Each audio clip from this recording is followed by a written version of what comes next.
The pill tray left her hand before anyone could draw a breath. It struck the marble floor of Halloway House, bounced once, and split apart. 12 white tablets scattered in 8 directions, rolling past the feet of the assembled guests like small pale bones. Pick them up. Now Celeste Ashford's voice climbed to the vaulted ceiling and fell back down against all 4 walls, as though the house itself had just been struck across the face. Beyond the windows, the Atlantic broke against the base of the cliff. Once, twice, then nothing. Pick them up, you hired help. 8 guests stood frozen. No one bent down, no one moved. At the top of the staircase in shadow, an old man sat in a wheelchair.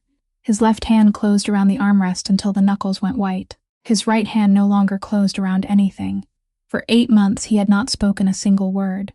He had never, in all that time, wanted so badly to shout, Meredith Vale. 28 years old, stood in the center of the great hall. Her white apron rose gently over 7 months of pregnancy. She looked down at the tablets scattered across the floor, the tablets she carried upstairs to the man above, every day, at 4 o'clock exactly, for 7 long months. Then she raised her eyes to the woman who had thrown them. She did not step back. She laid one hand flat against her own chest, and she spoke 5 words. Those 5 words would cut that afternoon cleanly in half the part before and the part after. 5 words that made the blonde woman blink twice, as though hearing a language no one had ever taught her. 5 words that predicted the arrival of the man crossing the threshold later that day, the man who, before the night was over, would take back 3 warehouses with nothing but a dinner napkin folded into quarters. The man whose name the entire eastern seaboard spoke only in a lowered voice.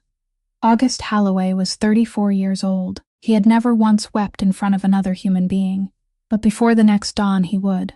Yet no one in that room knew this. 7 months earlier, the trembling hands standing in the middle of that hall had saved a 6-year-old boy from a number written wrong on a hospital screen, and the woman whose signature sat beneath that number was standing exactly 3 steps away. She did not remember Meredith's face. If this story reached something in you, leave a like, share it with the person you thought of while listening, and subscribe to our channel, so you don't miss the story that comes next. Celeste Ashford stepped forward. Her heels struck the marble in 3 slow beats, like someone counting her steps before delivering a blow. She stopped exactly an arm's length from Meredith Vale, close enough for the scent of her expensive perfume to overwhelm the smell of antiseptic still clinging to the nurse's sleeve. On the small table against the wall, 3 crystal glasses lightly touched one another and gave off a thin, delicate chime. Who do you think you are in this house? Celeste lowered her voice, but all 8 guests heard every word clearly. That was precisely what she wanted. Do you think that belly gives you the right to stand up straight in front of me? Meredith didn't answer. You don't even know who the father is, Celeste said, and corner of her mouth lifted slightly, almost imperceptibly, as though she had just laid a card on the table that she had been holding for a very long time. People like you are always the same. You come to work in someone else's house carrying a child, then wait for someone to feel sorry for you. An older woman among the guests raised a hand to her chest. She said nothing. She only looked down at the floor, where 12 white pills were still scattered among the expensive shoes, and drew 1 foot back slightly, as though afraid she might step on one. The grandfather clock in the corner of the great hall continued marking the seconds. Tick, tock, tick, tock. In that silence, the sound grew so loud it became unbearable. Meredith bent down. Everyone thought she was going to pick up the pills. She didn't. She placed the dented aluminum tray carefully on the stone floor, the way someone might set down an object that could still be useful. Then she straightened. She folded the hand towel from her shoulder in half, then in quarters, and tucked it into the pocket of her apron. Her fingers didn't tremble. Those were hands that had once held a needle in an emergency room at 3 o'clock in the morning, while the ambulance sirens outside had not yet fallen completely silent. She didn't shout. She didn't step back. She didn't defend herself. She placed one hand against her chest, directly over the place where her heart was beating, and she spoke. He can't buy this place. 5 words, so softly spoken that the person standing farthest away had to lean forward. Then she corrected herself quietly, almost as though speaking only to herself. You, Celeste. Then once again, there was no anger on her face, only a brief emptiness. The expression of someone who had just heard a language no one had ever taught her and didn't know which language to use in reply. What did you just say? I said you can't buy this place. Meredith kept her hand against her chest. Her voice remained steady, never rising by so much as a single note. You can humiliate me in front of 8 people. You can make me crawl across the floor and pick up every pill. You can throw me out through those gates before nightfall, and I'll go. That is what I am paid to endure. She lowered her hand. But there is one place in here that your voice cannot enter. That place doesn't belong to you. It belongs to my mother. In that moment, the grandfather clock seemed to lose a beat. One of the 3 crystal glasses on the side table swayed gently, touched the glass beside it, then became still. One of the 8 guests, the young man standing closest to the window, slowly slipped both hands into his coat pockets and didn't take them out again. At the top of the staircase, hidden in shadow, the old man's left hand loosened its grip on the arm of his wheelchair, then tightened again, then loosened, 3 times, like a man trying to speak without a mouth. Celeste laughed. The sound escaped her throat before she had time to arrange it properly, and it didn't sound like laughter. Your mother, she repeated. Of course. Some woman, I suppose. Probably cleaned houses for someone too. Gave birth to a fatherless daughter too. Then died in some hospital room where no one even remembered her name. On the wall, the enormous mirror reflected both women. One dressed in silk, one dressed in an apron. Something in the air shifted. Meredith didn't move forward. She didn't clench her hands. She didn't grind her teeth. But when she spoke, her voice had changed, and everyone in the great hall recognized it at the same moment, including Celeste, including the old man above them, including the clock, which seemed to hesitate before marking the next second. Don't speak about her. The word don't fell onto the marble floor like a soft pebble. It made no echo. It carried none of the weight of metal. But it remained there, among the 12 white pills, and no one dared step across it. Please don't speak about her again. Celeste opened her mouth, then closed it. At that exact moment, the great doors of Halloway House opened. The afternoon light from beyond the cliffs poured inside, cutting a long path across the floor, passing over the scattered pills, and stopping precisely where Meredith stood. August Halloway entered, his tie loosened, and his coat draped over one arm. In his leather-gloved hand was a small square velvet box, still unopened. He stopped in the middle of the doorway. He looked down at the floor of his house. The change that passed over Celeste Ashford's face happened so quickly that no one saw it take place. They saw only the result. Half a second earlier, her cheeks had still been flushed red with anger.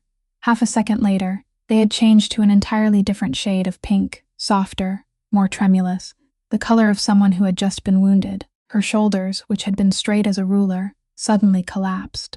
Her chin quivered slightly, and tears rose into her eyes in precisely the necessary amount, no more than a single drop, gathering at the corner of one eye as though waiting for the light to strike it at the most flattering angle. Those weren't the tears of someone who had just begun to cry. They were the tears of someone who had practiced crying many times in front of a mirror until she had mastered it. "Darling," she said, and her voice was now as sweet as honey pouring from a jar. "You're home. Look at what she just said to me, in front of your guests. Right here in the middle of your house." She took one step toward August Halloway. Both hands extended before her, all 10 fingers spread wide as though she had just dropped something precious. "This woman cannot remain here for one more night." August didn't look at her. He remained standing in the doorway, the small velvet box resting neatly in his leather-gloved palm. He didn't look at Celeste. He didn't look at the 8 guests, standing rooted to the floor of the great hall. He didn't look at Meredith Vale. He looked down at the floor. His gaze moved slowly across the marble, from the foot of the staircase to the legs of the side table, then circled back again. He looked at the white pills scattered among the expensive shoes. One had rolled close to the toe of the woman wearing the pearl necklace and stopped there. 2 lay side by side beneath the table. One had rolled farthest of all the way to the western wall, where the afternoon light couldn't reach it. He counted. 1, 2, 3, 4. No one in the great hall knew what he was doing. They saw only the man standing motionless with his eyes lowered, and they assumed he was restraining his anger. The grandfather clock continued marking the seconds. Outside, the Atlantic waves struck the base of the cliffs with steady indifference. 5, 6, 7, 8, 9.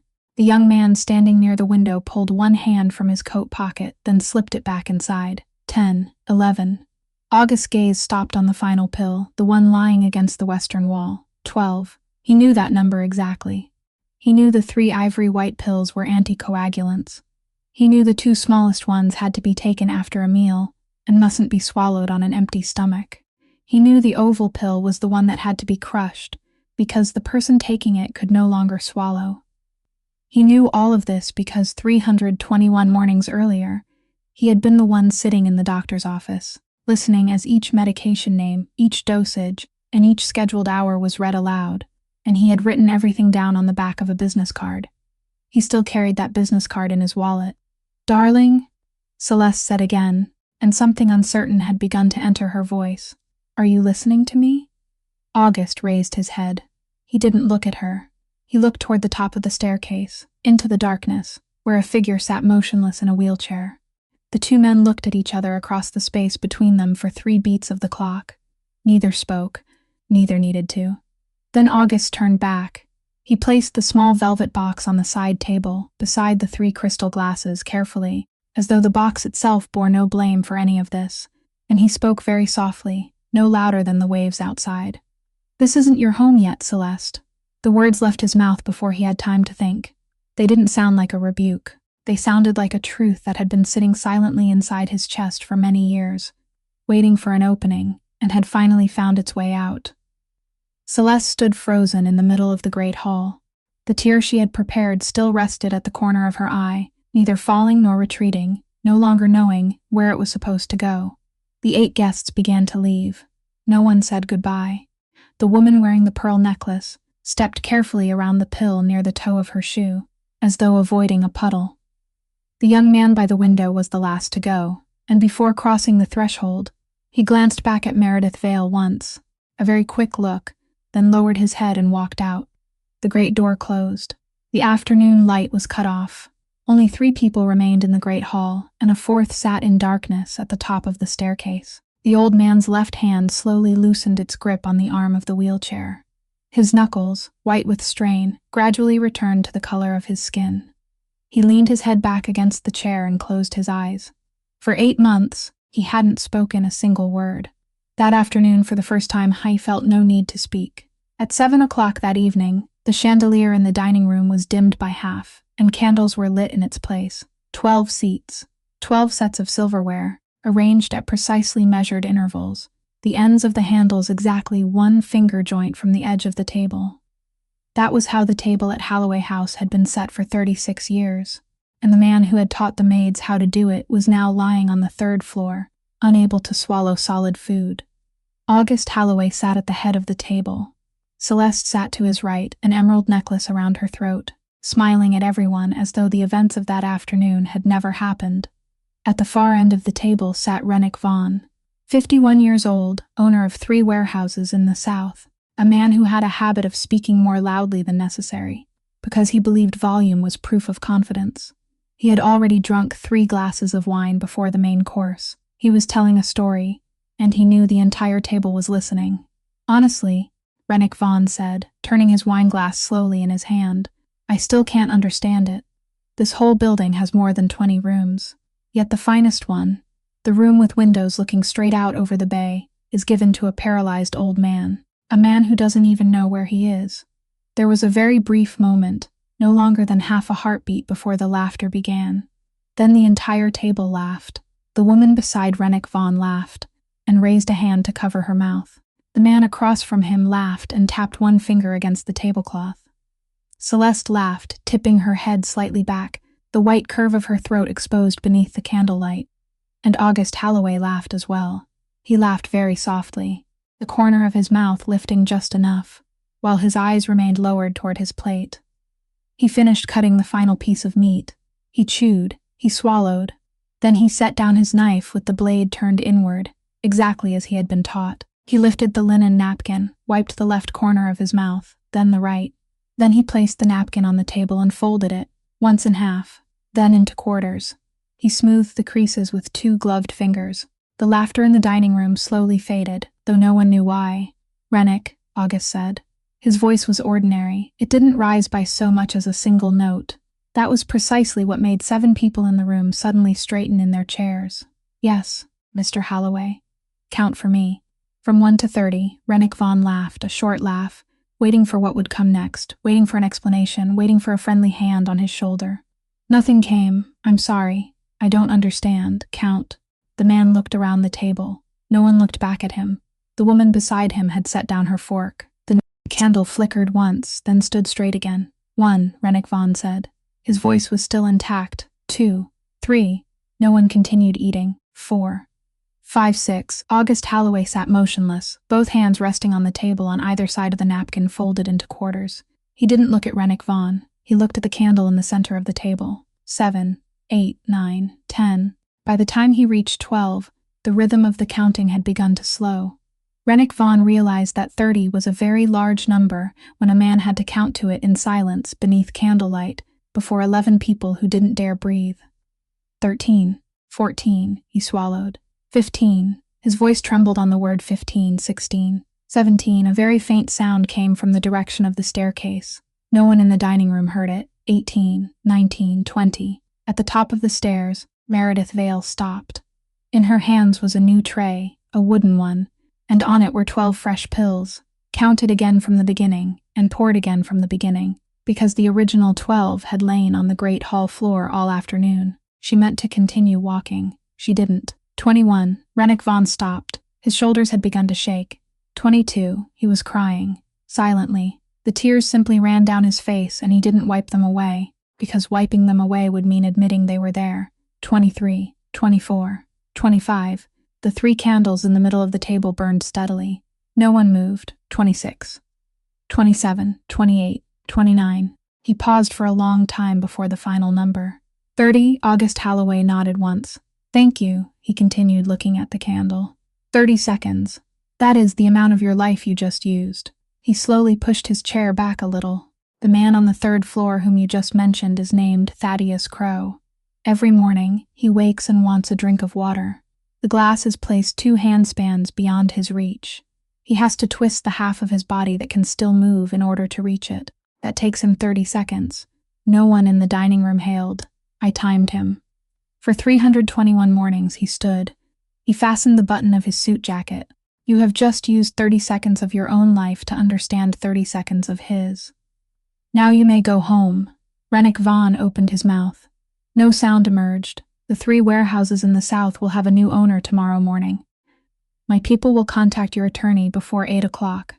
At the far end of the dining room, 2 men in black suits were already standing on either side of the door, though no one knew when they had arrived.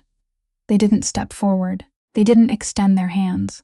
They simply stood there, and Rennick Vaughn rose from his chair on his own, walked the length of the room on his own, and crossed the threshold on his own. No one touched anyone. The door closed very softly. At the top of the staircase, Meredith Vale stood motionless with the wooden tray in her hands. She had seen everything. She didn't smile. At the head of the table below, Celeste Ashford lifted her wineglass toward August, and she smiled at him, a warm, admiring smile, almost tender. She loved this moment at 5 o'clock in the morning. The fog over the bay had not yet lifted, and cold storage warehouse number 7 stood at the far end of the pier, where sodium lamps cast a dirty orange light across the wet concrete. August Halloway arrived alone. He brought no one with him. People said that was the most frightening thing about him, that when he needed to bring men along, the matter was not yet serious, and when he came alone, everything had already been decided. Inside the warehouse, the cold rose in white streams every time he breathed out. The shipment sat in the middle of the floor, foam crates stacked one upon another, bits of crushed ice still clinging to the lids. 4 crates had been opened. Beneath the frozen fish were 4 square bundles wrapped in plastic, compressed tight by machine. The warehouse supervisor's name was Dorsey. He had been standing there for 40 minutes waiting. When August Halloway crossed the threshold, Dorsey dropped to his knees before August could say a single word. August said nothing at all. He looked at the 4 bundles. Then he removed his gloves. At 6 o'clock in the morning, he sat in the car with the window lowered halfway. The sun had not yet fully risen above the horizon. It had only cast a silver-gray streak across the far end of the bay. He was putting his gloves back on, one finger at a time, slowly, like a man putting on a coat he had taken off to do some work around the house. There was a fresh scratch across the back of his right hand, about 2 finger joints long, still pink. He pulled the leather over it. The driver stood outside with his hands clasped behind his back, not looking into the car. Burn the shipment, August said. The entire warehouse. Insurance will pay. Yes, sir. There was a pause. And the man, sir? August looked out at the sea. He looked for a very long time. The early morning ferry was leaving the dock on the far side of the bay, dragging behind it a trail of white foam that slowly closed again. A bus to Florida, he said. And an envelope. The driver nodded. He has 3 children. In the northeastern harbor, no one wrote down August Halloway's 3 rules. There was no sheet of paper. No one read them aloud during meetings. But from Providence down to New Bedford, everyone who worked on the docks knew those 3 rules by heart, as well as they knew the names of their own children. No drugs through my harbor. No women. No children. No one touches my people. Cold storage warehouse number 7 had broken the first rule. And people said Mr. Halloway never killed anyone out of anger. He simply closed a door, and the person standing on the wrong side of it would never open it again. That same day, at 3 o'clock in the afternoon, Meredith Vale pushed Thaddeus Crow's wheelchair out of the 4th floor elevator at St. Mercy Hospital. She had walked this corridor thousands of times. She knew the 11th tile from the elevator had a thin crack running through it. She knew the vending machine in the corner often swallowed coins. She knew the smell of the 4th floor, the smell of alcohol and printer paper, and something faintly sweet that no one could name. She had not set foot here in 7 months. For 7 months, she had gone around this building every time she took the bus home. My Thaddeus Crow sat still. His left hand rested on his thigh, his fingers slightly curled. Ward Price stepped out of room 412. He was 37 years old, wearing a white coat, a stethoscope hanging behind his neck, and a name badge that identified him as chief resident. He stopped in the middle of the corridor. He didn't look at her face first. He looked down at the swell beneath her coat, and over the course of 3 seconds, 3 different things passed across his face. First came confusion, then calculation, very quick, the reflex of a man accustomed to working with dates and numbers. Then something closed behind his eyes, like a trapdoor falling shut. He understood immediately what it was. He was the only person in the world who could understand in just 3 seconds. You kept it, he said. Meredith didn't stop right away. She pushed the wheelchair 2 more steps before stopping. 3 years, she said. She didn't turn around. She looked straight toward the far end of the corridor, where there was a window, and beyond the window was a pale, milky patch of July sky. Meredith. She pushed the chair forward again. The wheel rolled over the cracked tile and made a small sound. Then she stopped once more, still without turning around. Do you know what the worst part is? She said. Her voice was perfectly ordinary, as though she were reading back a note from a medical chart. It isn't that you left me. I can understand that. People leave each other for many reasons, and there are reasons no one deserves to be blamed for. Thaddeus Crow's left hand moved slightly on his thigh. The worst part is that every month, when I transferred $214 to that cold room, I still sat in front of the screen for a few seconds after pressing the button. 3 years, 36 times. And every single time, I thought that if you were still here, maybe we would be making the transfer together. She left. Ward Price remained alone in the middle of the 4th floor corridor. Light from the window at the far end poured across the floor, and his shadow stretched behind him, lying across the cracked tile. He stood there for a very long time. Then he slipped a hand into the pocket of his white coat and took out his phone. He looked at the screen. He dialed a number. The bus home crossed 3 bridges, and Meredith Vale always sat by the window on the right so she could look out over the bay. That afternoon, she didn't look at the bay. She looked at her 2 hands resting in her lap, and she let memory do what it always did whenever she was too tired to summon the strength to stop it. When she was 25, an endocrinologist on the 6th floor of the very hospital she had just left placed 2 fingers against her throat and told her to swallow. He asked her to swallow a second time. Then he sat down, and he said nothing for longer than was necessary. Thyroid cancer. The words didn't sound as frightening as some of the other words in the same family, and every doctor told her the prognosis was good, that people lived a very long time with this disease, that she was young. But before chemotherapy began, they asked her a question, one every hospital asked, one included in the standard procedure, printed on a form beside a square box waiting to be checked. Did she want to preserve embryos? Ward Price was only 30 then, with no stethoscope draped behind his neck and no title printed on a badge, and he sat beside her in the small room with a poster about the life cycle of a cell taped to the wall. He held her hand. Together, they checked that box. It was an afternoon in October, and they laughed on the way home because they both believed it was only a precaution on a piece of paper. A box checked for a future they were certain they would never need. Chemotherapy ended. Her hair grew back, coarser than before, curling at the roots. Her numbers returned to the normal range. She went back to the emergency room, back to the night shift, and she did the work better than anyone else there, because someone who had once lain on a stretcher understood what a person on a stretcher needed. Then she became pregnant. Naturally. No one had expected it. Her doctor told her that sometimes the human body did things medicine could only stand by and document. In the 23rd week, her body could no longer hold on.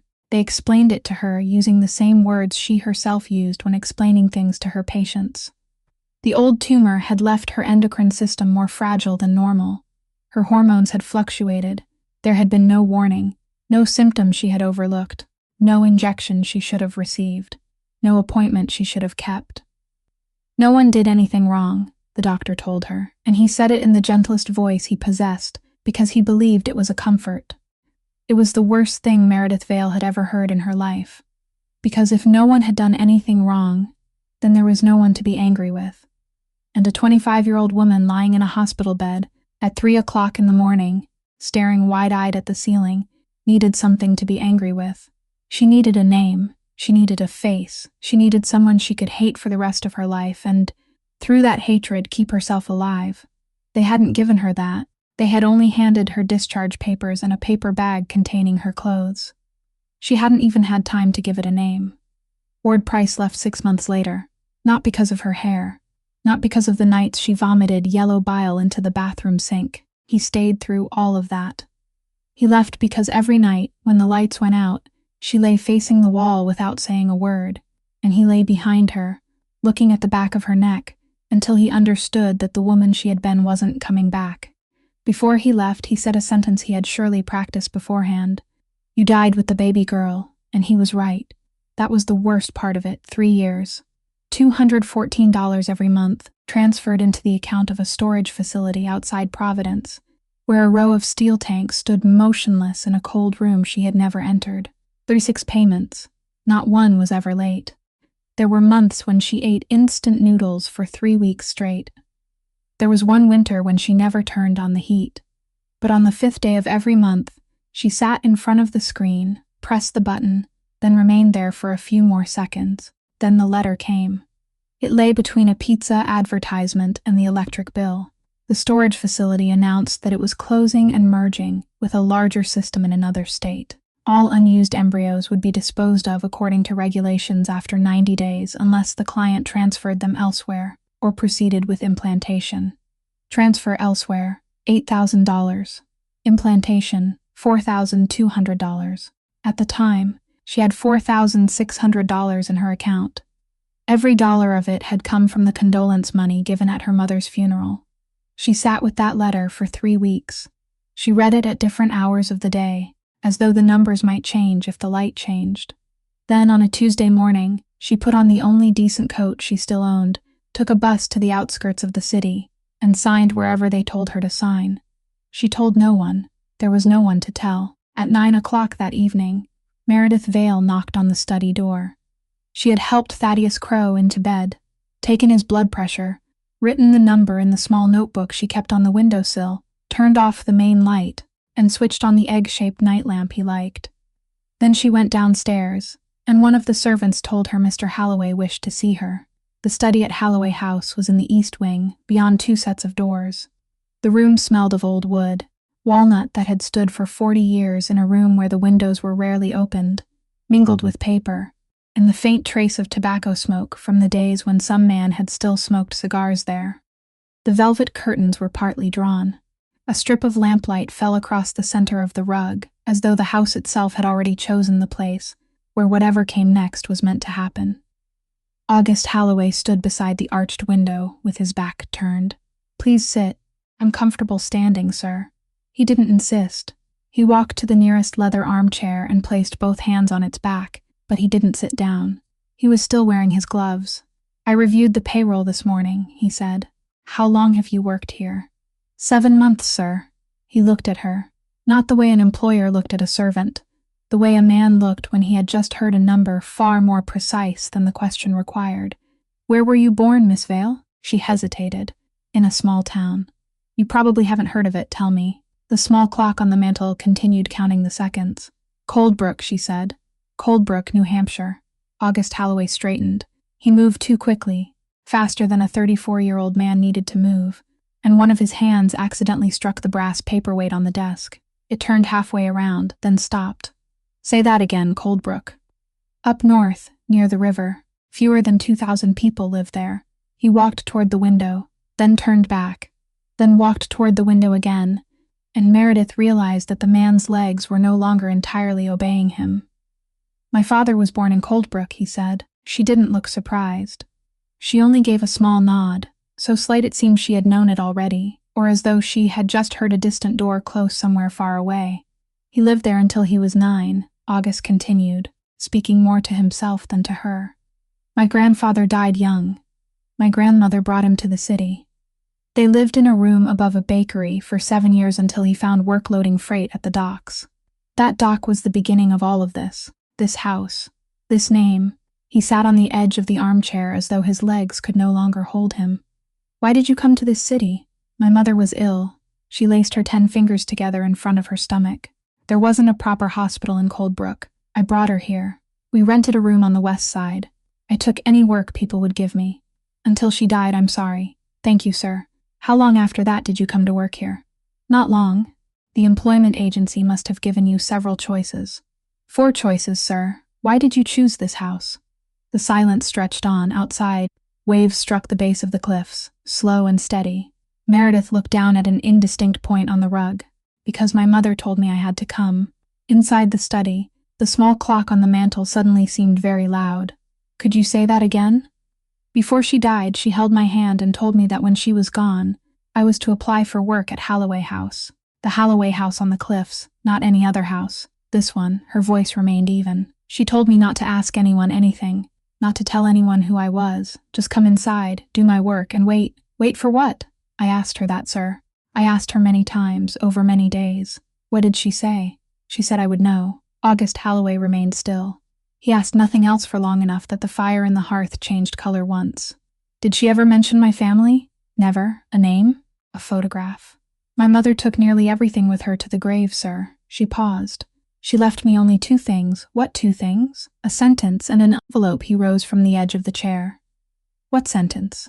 Meredith Vale lifted her head. For the first time during the entire conversation, she looked directly into the eyes of the man standing before her. Forgive your mother. August Halloway's gloved hand tightened around the back of the leather chair. And the envelope? She told me never to open it. Only to give it to the right person when I knew who that person was. Do you know now? No, sir. He looked at her for a long time. What does the envelope look like? She hesitated for the 3rd time that night, and this time longest of all. Thick cream-colored paper, no stamp, no address. On the front directly in the center, there is a drawing, a compass. 8 points. She raised one hand and traced it in the air with a finger. There is a letter in the center. Which letter? Outside the window, waves struck the cliffs. The letter H, sir. The brass paperweight on the desk turned another quarter of the way around, then stopped. My mother drew it herself, Meredith said, with her left hand. Her right hand could no longer move by then. August Halloway sat down. He lowered himself very slowly, one bone at a time, like a man finally setting down a burden he had carried for 30 years without ever knowing its name. The 8-pointed compass with the letter H in the center was Cassius Halloway's private seal. The old man had first drawn it at 19, on a letter he never sent. He used it for the rest of his life, and August had believed it had died with his father. Meredith Vale went up to the 3rd floor to retrieve the envelope. It lay at the bottom of her cloth suitcase, wrapped in a worn handkerchief, and tied with a piece of hemp cord her mother had knotted with her own hands. She carried it downstairs, crossing the great hall where someone had long since swept away the scattered pills, and when she opened the study door, August Halloway was still sitting in the leather armchair with both hands resting on his thighs. He had removed his gloves. That was the first thing she noticed. His hands were covered in scars, old scars layered over scars even older, and across the back of his right hand was a scratch that was still pink. She placed the handkerchief bundle on the desk, untied the cord, and pushed the cream-colored envelope toward him. The 8-pointed compass sat in the exact center of the paper, its ink faded, the lines trembling slightly at the end of each point, like the work of someone learning to write with the wrong hand. August looked at it for a long time without touching it. Then he extended one finger, placed it over the letter H in the center, and kept it there long enough for the desk lamp to make a faint clicking sound as the filament expanded in the heat. "You've never opened it." "Never, sir." "She told you to give it to the right person." "Yes." "Do you think I'm that person?" Meredith didn't answer. She sat in the leather chair across from him, her knees pressed together, her hands clasped over her stomach. August Halloway picked up the envelope. He slipped his thumb beneath the edge of the paper, brittle with age, and pulled it apart. The paper tore along an uneven line. The first thing that fell out wasn't a letter. It was a Polaroid photograph, its white border yellowed to ivory, a thin crack running diagonally across one lower corner. It fell face up onto the walnut desk. August turned it over. A young woman sat on a stone step wearing a cotton dress barefoot, her hair tied loosely behind her. She was laughing, not at the camera, but because of something that had happened just before someone pressed the shutter. Her right hand rested on the shoulder of the man sitting one step below her. The man wore a white shirt with the sleeves rolled up, his hair combed back, and he wasn't looking at the camera, he was looking up at her. "Is this your mother?" Meredith leaned forward. She had never seen the photograph in her life. "Yes, that is my mother. And the man? I don't know who he is, sir." August turned the photograph over. On the back, written in pencil in the slanting hand of another era, the letters joined together in a way people no longer wrote. "For my Rosalind forever, Cassius." August Halloway's ungloved hand began to tremble. He placed the photograph face down, as though leaving it exposed any longer would be an act of cruelty toward the people inside it. Then he removed 3 thin sheets of paper from the envelope. He unfolded the first. He didn't read it aloud. He bent over it, his eyes moving from left to right, from the top of the page to the bottom, while Meredith sat silently watching his face. She saw his jaw tighten halfway down the page. She saw him read one line a second time, then a third. She saw his index finger press against the paper, as though the words might run away. When he finished, he folded the sheet along its original creases and placed it to his left. Then he sat upright, drew a breath in through his nose and held it. He loved her, he said. Nothing more. He opened the second sheet. The handwriting on this one was no longer as steady as it had been on the first. The lines slanted downward near the bottom of the page, as though the hand that wrote them had been fighting against something. This time, he read aloud. His voice was low and even, and he didn't pause for breath where he should have. "Rosalind, I know the child is mine. Don't look for me. Don't write to me. Don't come to the city. I'll send money through someone I trust. You won't lack for anything. The child won't lack for anything. But for God's sake, Rosalind, don't let anyone know. Don't let anyone know until I find a way. I'm asking you to forgive me. I'm asking you to forgive me 1,000 times." August placed the letter on the desk. Meredith Vale had stopped breathing, though she didn't know when. "Sir." Her voice was so faint that even she could barely hear it. "Please tell me I've misunderstood." He said nothing. He only opened the third sheet, and that was the one that made him rise from the chair. He read it standing, his back turned toward her, his face directed toward the arched window, where there was nothing beyond the glass but darkness and the sound of the waves. His shoulders didn't shake. He made no sound. But he read very slowly, and when he reached a place near the bottom of the page, he lifted his left hand to cover his mouth and kept it there until he had finished. Then he folded the paper. He placed it on top of the other 2. "The baby was ill," he said. He asked someone to find a doctor and send him to Coldbrook. The letter ends there. What happened after that? There is nothing after that. He turned around. There is no 4th letter. There was still one thing left inside the envelope. August turned it upside down over the desk. A small object fell out, slid across the wood, and stopped near the edge. It was a faded piece of parchment, a handwritten birth certificate signed by a midwife, born to Rosalind Vale. Male child. 3:14 in the morning. Witnessed by Orla Bennington. Meredith Vale sat in the leather chair, and her hands were trembling so violently that she had to press them tightly together. The man standing across the desk was her brother. And somewhere in this world, or nowhere any longer, there was another man, born at 3:14 in the morning, carrying the blood of both of them in his veins. A brother she had never known she had. At midnight, Meredith Vale climbed to the 3rd floor. She couldn't remember how she had left the study, couldn't remember whether she had crossed the great hall or taken the rear staircase. In her hand was the cream-colored envelope, and inside it, wrapped again as before, were the Polaroid photograph, the 3 letters, and the yellowed plastic wristband. She opened the door to Thaddeus Crow's room, and the familiar smell met her, the scent of ointment and clean bed linens, and a trace of sea air slipping through the narrow opening in the window. The egg-shaped lamp was still glowing. He wasn't asleep. For 7 months he had never fallen asleep before she came upstairs. She pulled the wooden chair close to the side of the bed, sat down, placed both hands on her knees, and remained silent for a long while before speaking, because it took that long for her to believe her voice wouldn't break. During her first week, they had told her that this man could no longer speak. A doctor at St. Mercy had written 3 lines in his chart and underlined the last one. No possibility of language recovery. They had also told her that he understood very little, that all she needed to do was feed him, turn him, and keep him clean, and that would be enough. On the 4th day, Meredith Vale sat down in this chair and told him she didn't believe those 3 lines. She took his left hand, the hand that could still move, and placed it on the metal bed rail. 1 tap means no, she said. 2 taps mean yes.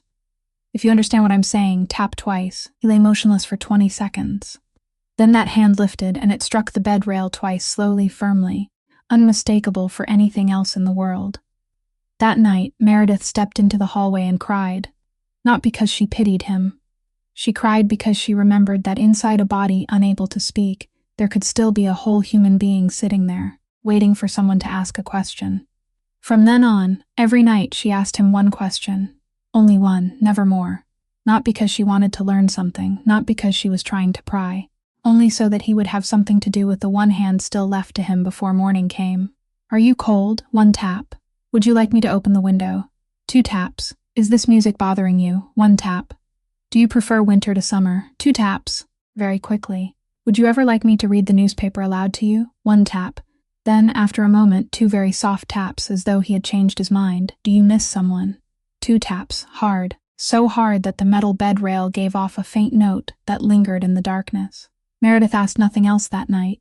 She simply stayed for another hour, holding his hand until he fell asleep. That had been the 19th night. Now, 7 months had passed. Meredith Vale placed the cream-colored envelope on her lap. She didn't open it. She looked down at Thaddeus Crow's left hand, at the slightly curled fingers, the age spots across the back of it, the wedding ring he still wore even though his wife had died before Meredith was born. Tonight I want to ask you a question, she said. One I've never asked before. His hand didn't move. Outside the window, waves struck the base of the cliffs. Once, twice, then silence. Did you know my mother? She could hear her own heartbeat inside her ears. Her name was Rosalind Vale. The hand remained still on the metal bed rail. It stayed still for a very long time. Meredith counted silently, 10 seconds, 20, 30. She began to think that perhaps he was too tired tonight.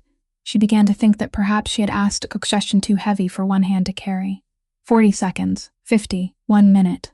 Then the hand lifted. It tapped twice. Meredith pressed her palm over her mouth. And then Thaddeus Crow did something he had never done in all those 7 months. He didn't stop at 2, he continued tapping. 3, 4, 5, she lowered her hand. She looked at him. 6, 7, 8, 9. The rhythm was steady and slow, each tap separated by the same precise interval like the grandfather clock in the great hall below.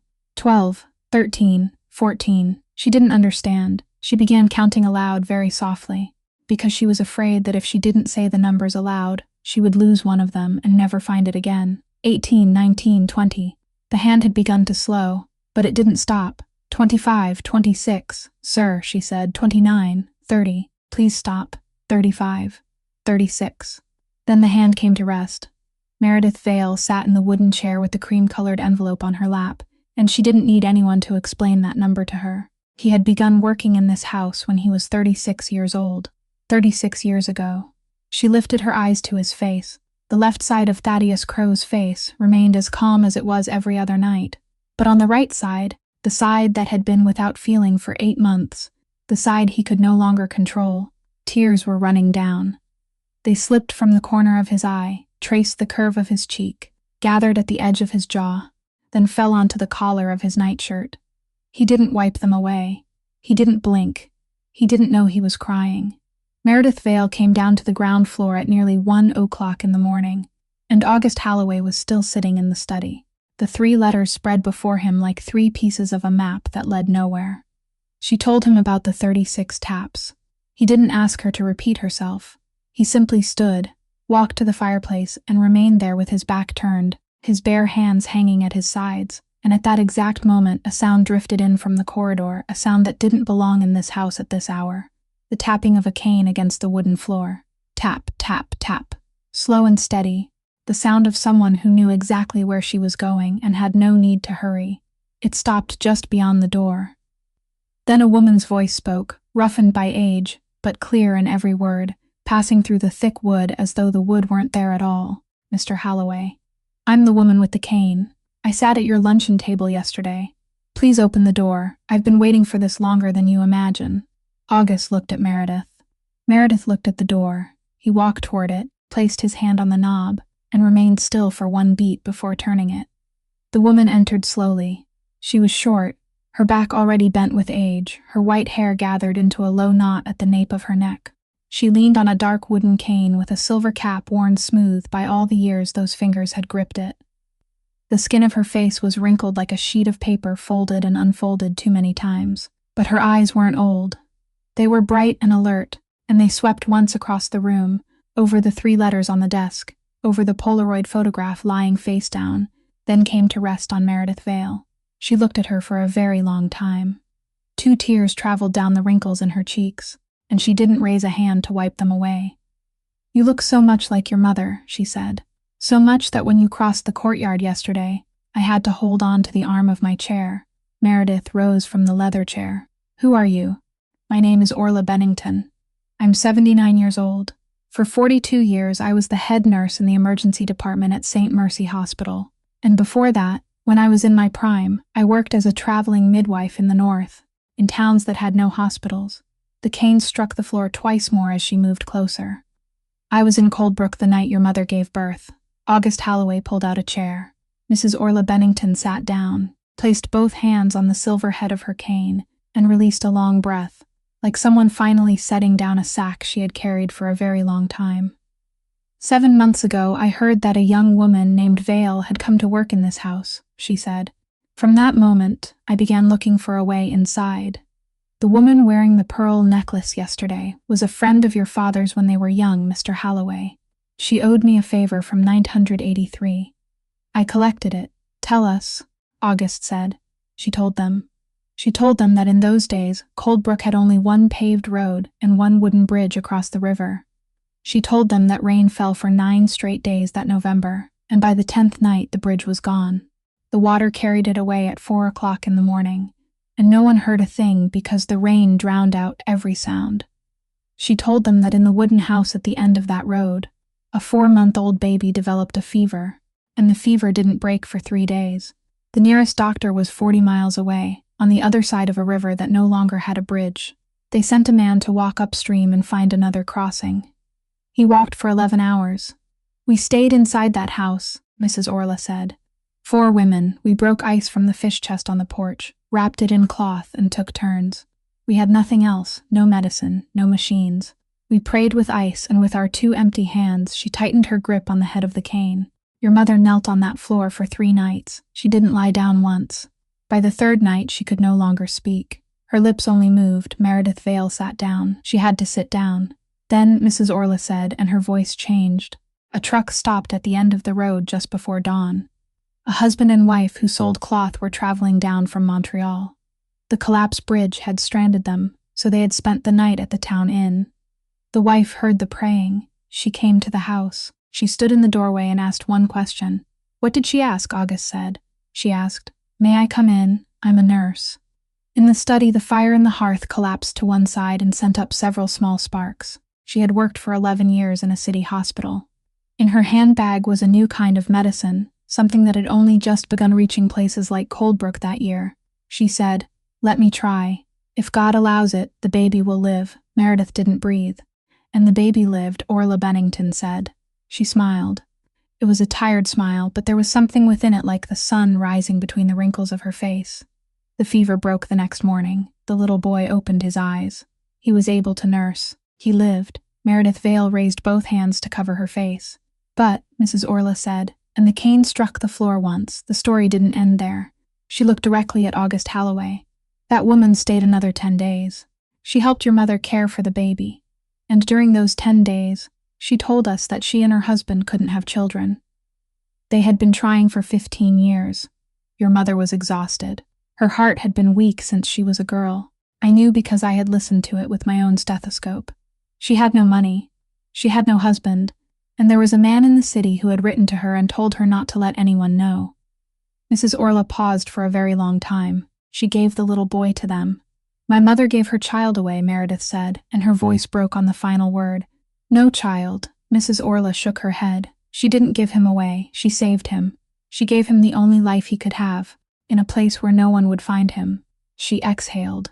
And she paid for that choice until her final breath. August Halloway stood leaning against the edge of the desk, both hands braced against the wood. Do you know where they took him? I do, Mrs. Orla said. I wrote it in a small notebook, and I've kept it for 36 years. She removed the notebook from her coat pocket. Its cover was worn, held closed by a rubber band. Your mother named him Corin. She opened the notebook, but the couple took him back to Providence and gave him another name, so he could begin again.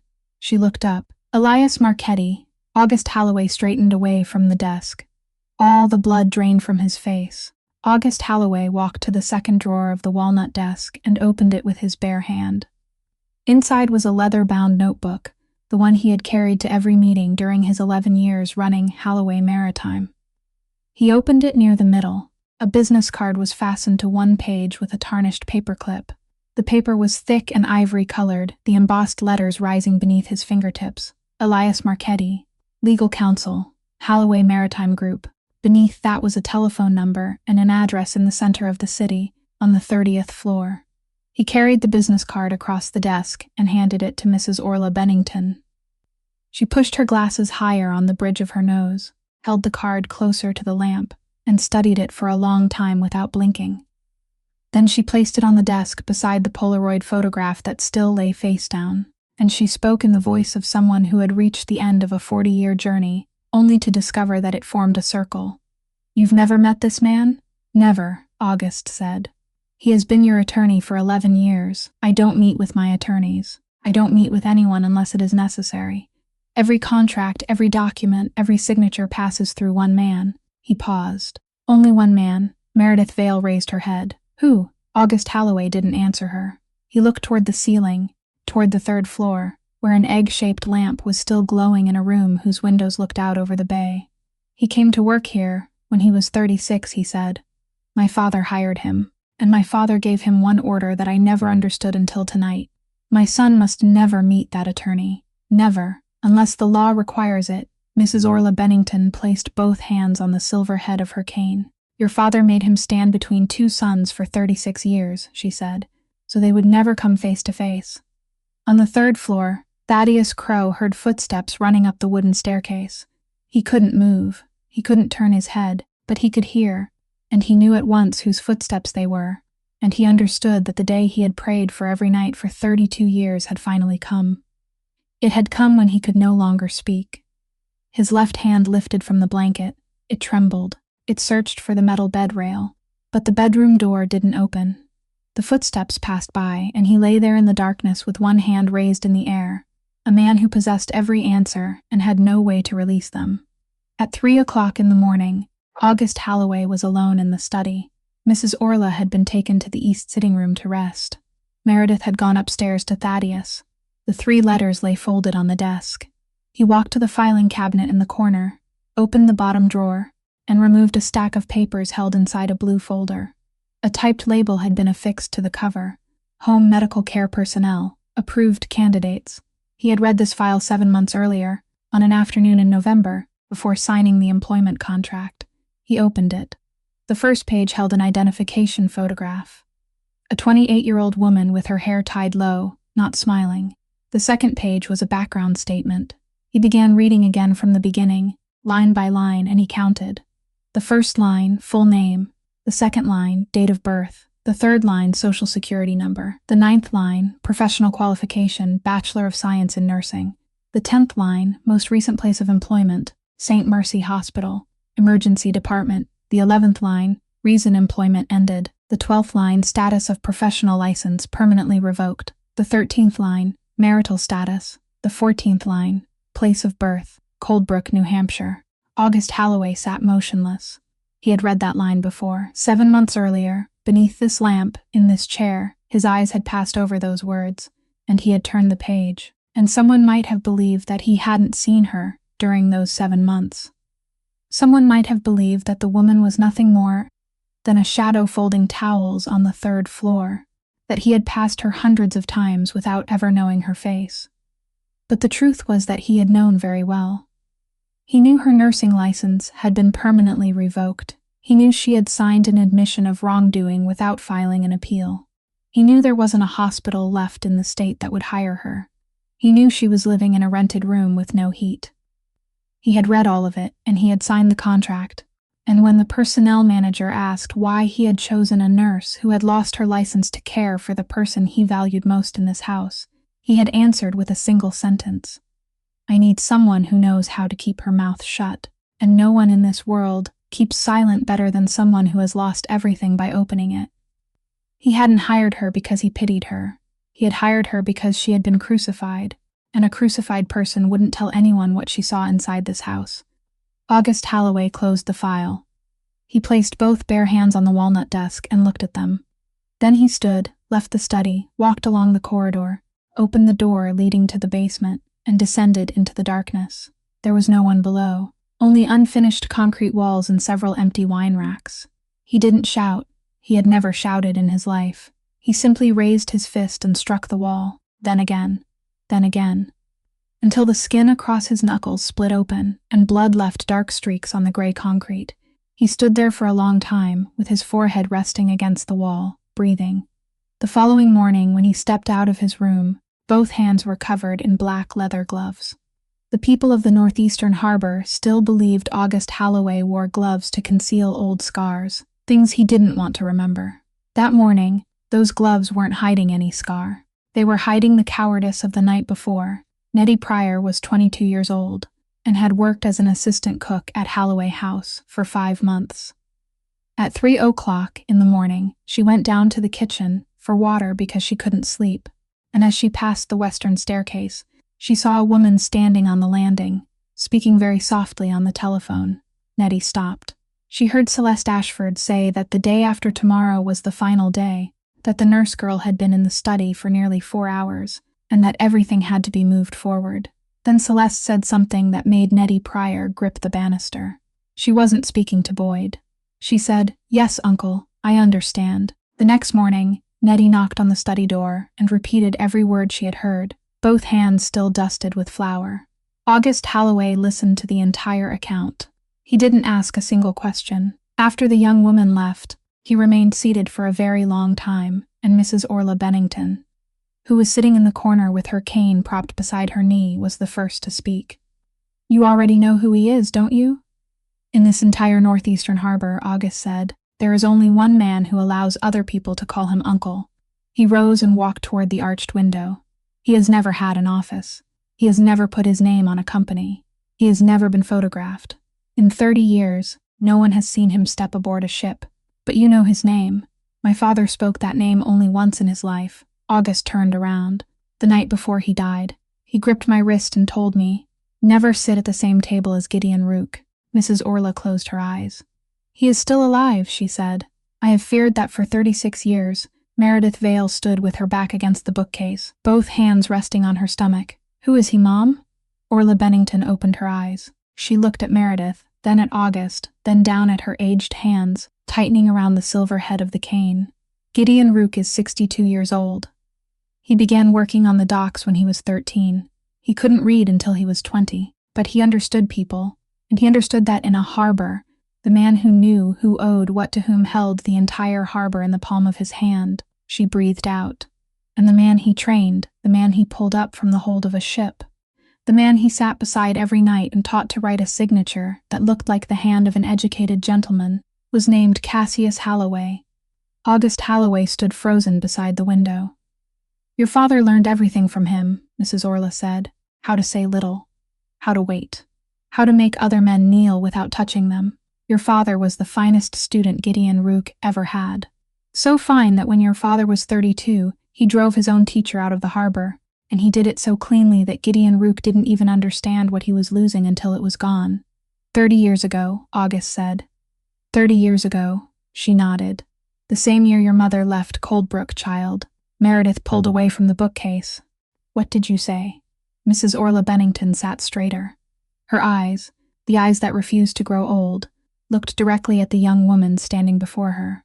"I was inside that wooden house on the night your mother gave birth, but 3 months before that night, a strange man came to Coldbrook. In the study, the fire in the hearth had gone out long ago, leaving only warm ashes.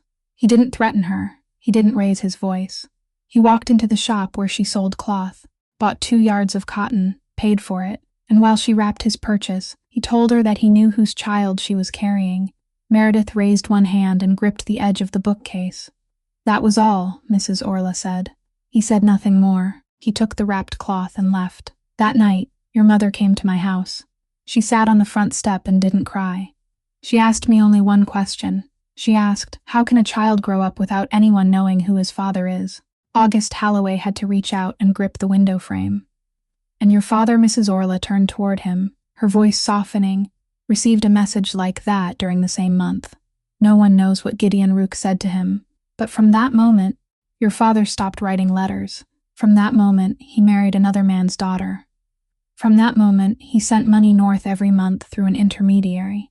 And he never, not once during the remaining 40 years of his life, set foot in Coldbrook again." She lowered her eyes. "All my life, I believed your father was a greedy man. I believed he had abandoned a woman and a child to protect his name. He wasn't greedy," she said. "He was afraid. He was so afraid that he didn't dare save his own son." No one spoke for a very long time. Then August Halloway moved away from the window. He walked to the desk, picked up the embossed business card, and looked at the name printed upon it. "Nettie heard her call him uncle," he said.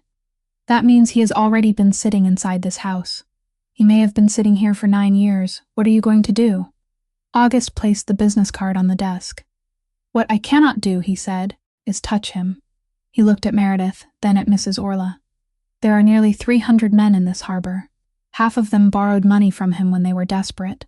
Half of them call him uncle. If I move against Gideon Rook, I lose the harbor within 48 hours. Outside, the sun began to rise over the bay. And somewhere in a room in the city, a 62-year-old man sat beside a cup of cold tea, heard his telephone vibrate, and smiled. 36 years ago, he said to the person on the other end of the line, I took Cassius Halloway's firstborn son from him. He set down the cup of tea. Today, I'll take the other 2. At 3 o'clock the following morning, August Halloway's car stopped in front of a glass building in the center of the city. He was driving. Meredith Vale sat in the passenger seat. Mrs. Orla Bennington sat in the back, with her cane resting across her lap. No one spoke a single word during the 20-minute journey. The elevator carried them to the 30th floor, and when the doors opened, the gray-carpeted corridor was so quiet that the silver tip of Mrs. Orla's cane could be heard touching the floor. Tap, tap, tap. August stopped before the door marked 3002. He raised his hand, then lowered it, then he knocked. The door opened after 4 beats. Elias Marchetti was 36 years old, wearing a white shirt that still held the crisp lines of the iron, his tie removed and draped over one shoulder. In his hand was a glass of water.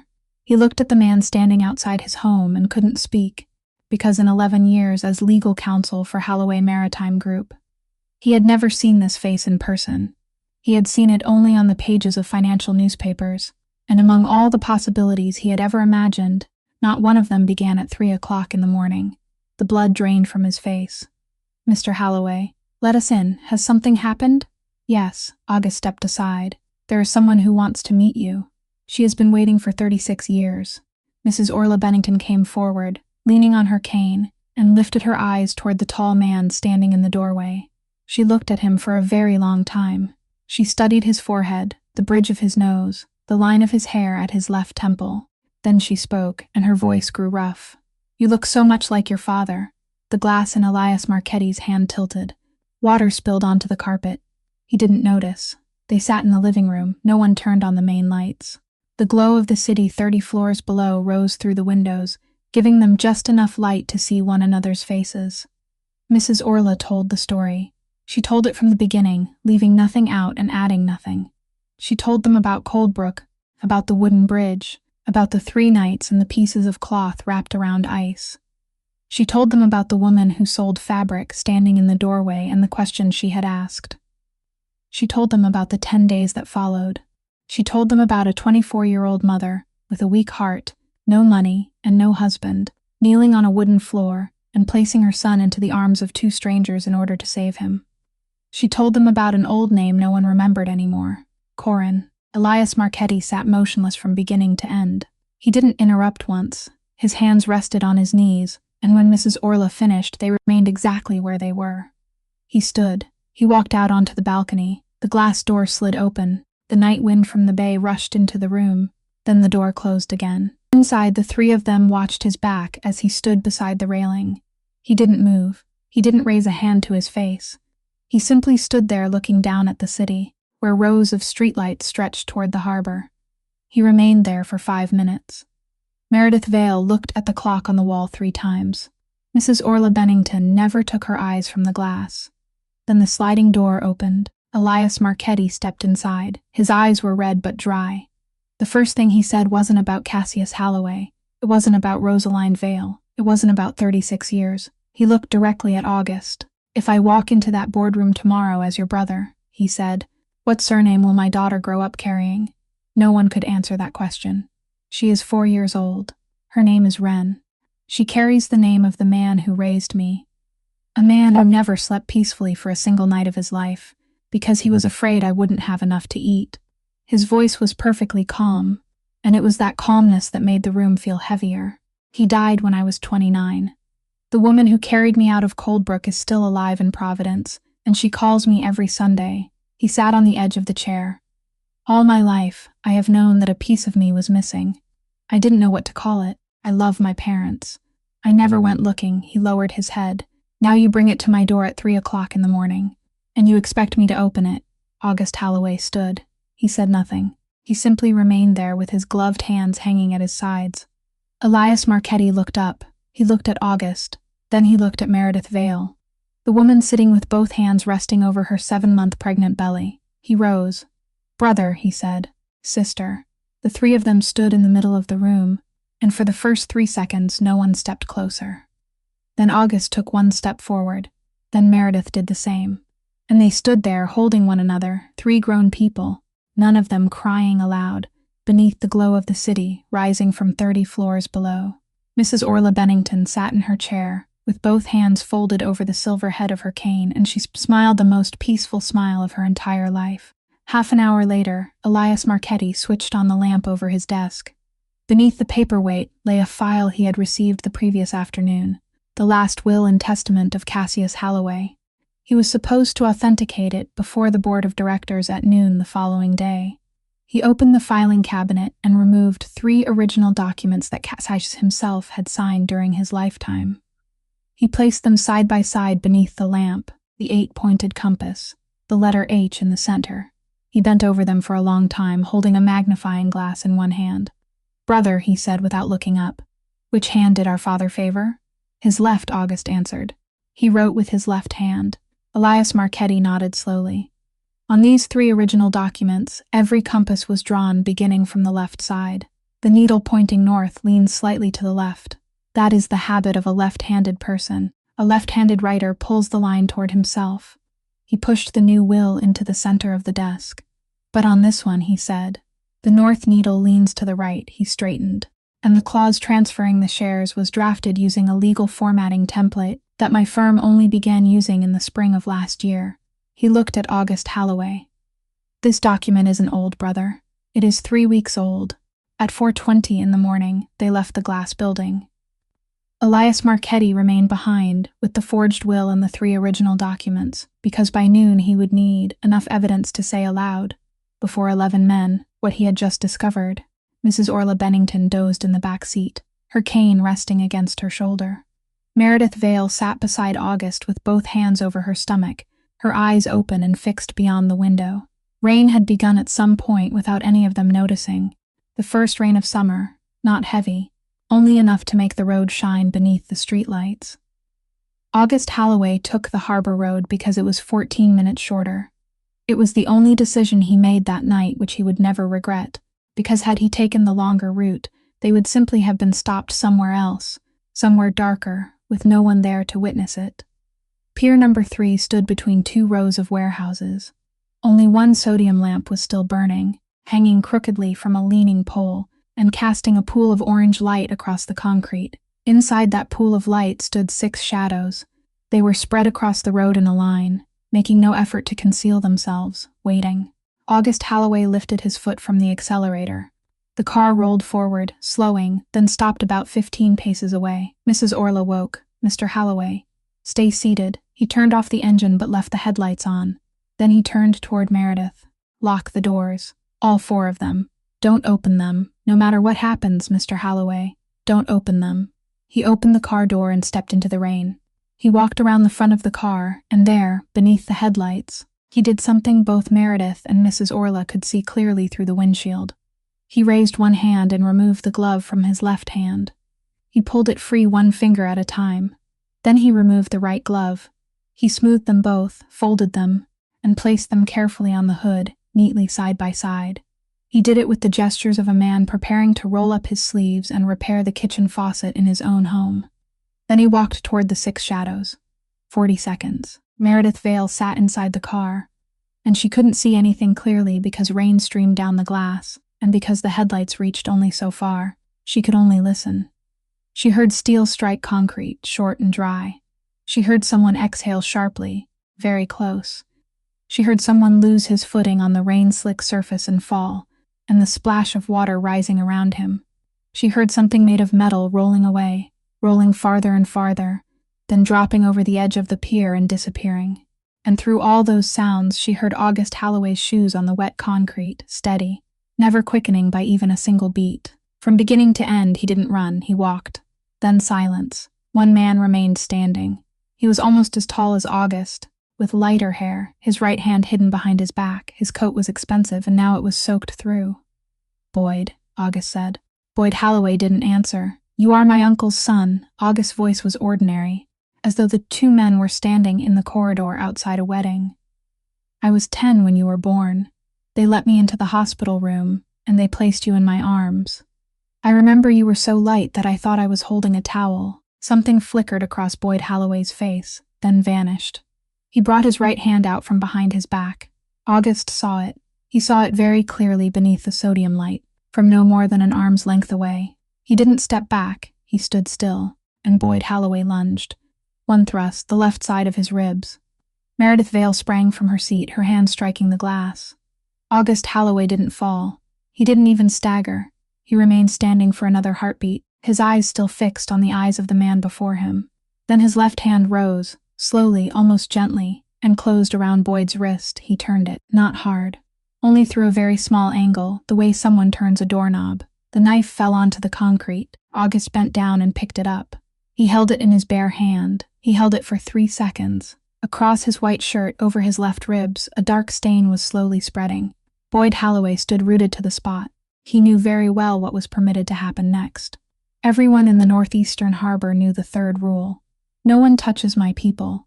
He had just touched the man himself. He waited. August Halloway turned, walked 3 steps to the edge of the pier, and threw the knife into the sea. It fell without making any sound worth hearing. He turned back. Go home, Boyd. The other man opened his mouth, then closed it. Tell Gideon Rook that I spared you. August stepped closer by 1 pace, and this time his voice dropped so low that only the 2 of them could hear. And tell him I spared you because I want him to know that I can, not because I cannot. Boyd Halloway stepped back. Then he turned away and walked into the darkness between the 2 rows of warehouses, and he didn't look back once. August Halloway stood alone inside the pool of orange light. He raised one hand and pressed it against his left side. He held it there. Then he walked back toward the car, slowly, and at some point Meredith Vale had unlocked the door without anyone telling her to. He leaned against the hood for one beat to catch his breath. Rainwater ran down his face. And there, directly beneath his hand, on the slick, wet metal, the black leather gloves still lay exactly where he had placed them, folded neatly, side by side. Not a single drop of blood. They returned to the 30th floor because it was the closest place, and because no one in the car wanted to speak the name of a hospital aloud. Elias Marchetti opened his door for the second time that night, and this time he asked no questions. He simply swept the stack of papers off the kitchen table with one arm. August Halloway sat on the edge of it. He removed his own coat. He asked no one for help. The white shirt over his left side had darkened into a wide stain, and the stain was still spreading. Mrs. Orla Bennington stood in the kitchen doorway, with both hands resting on her cane, and she didn't step inside because she was 79 years old, and her hands had been trembling for 10 years. Meredith Vale opened the cabinet beneath the sink, found a first aid kit, and stood holding it exactly 2 paces from the table. She didn't move any closer. "I'm not permitted to touch you." August looked up at her. "My license was permanently revoked. If I stitch you, I'll be violating the medical practice laws of this state. If anyone finds out, I won't only lose my job, I'll lose the baby. They'll say I'm unfit." She held the first aid kit tightly against her chest. "Do you understand?" "I can't."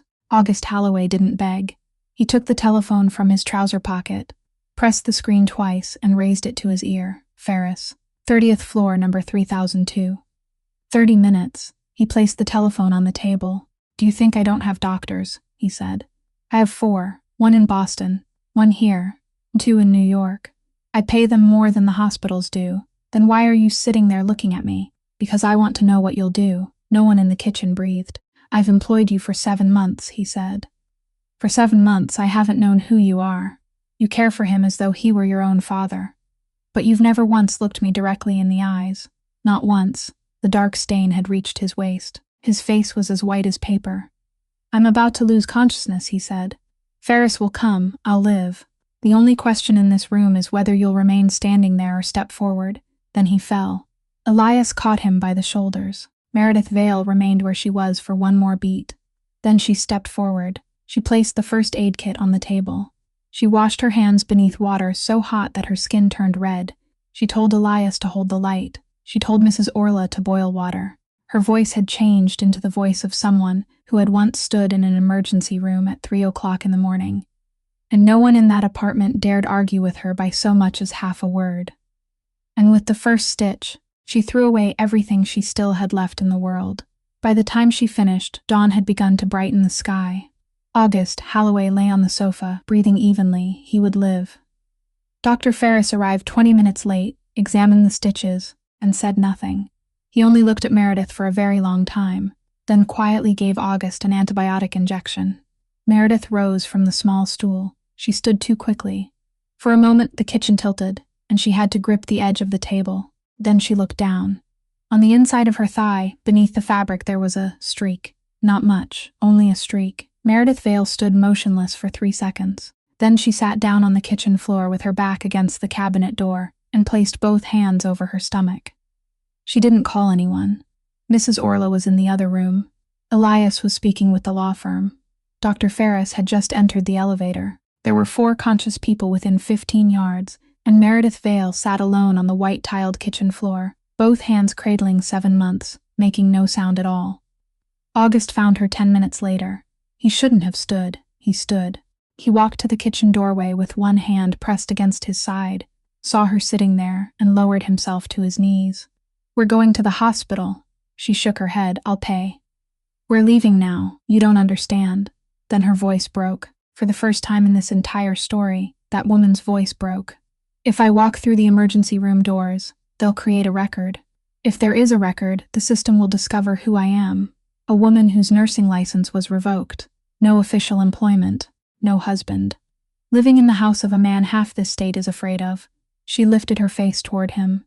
"They'll take my baby the moment it is born. And I'll have nothing to fight them with."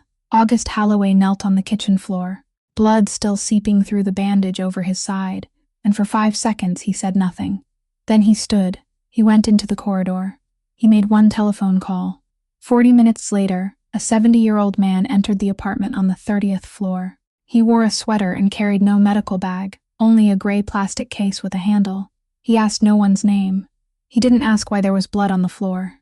He didn't take out a single sheet of paper. He set down the case, opened it, and removed an old portable ultrasound machine. "Please lie down for me." Meredith lay on the sofa. Elias turned off the ceiling light. Mrs. Orla Bennington stood at the foot of the sofa, with both hands folded over the silver head of her cane. The old doctor spread gel over Meredith's stomach.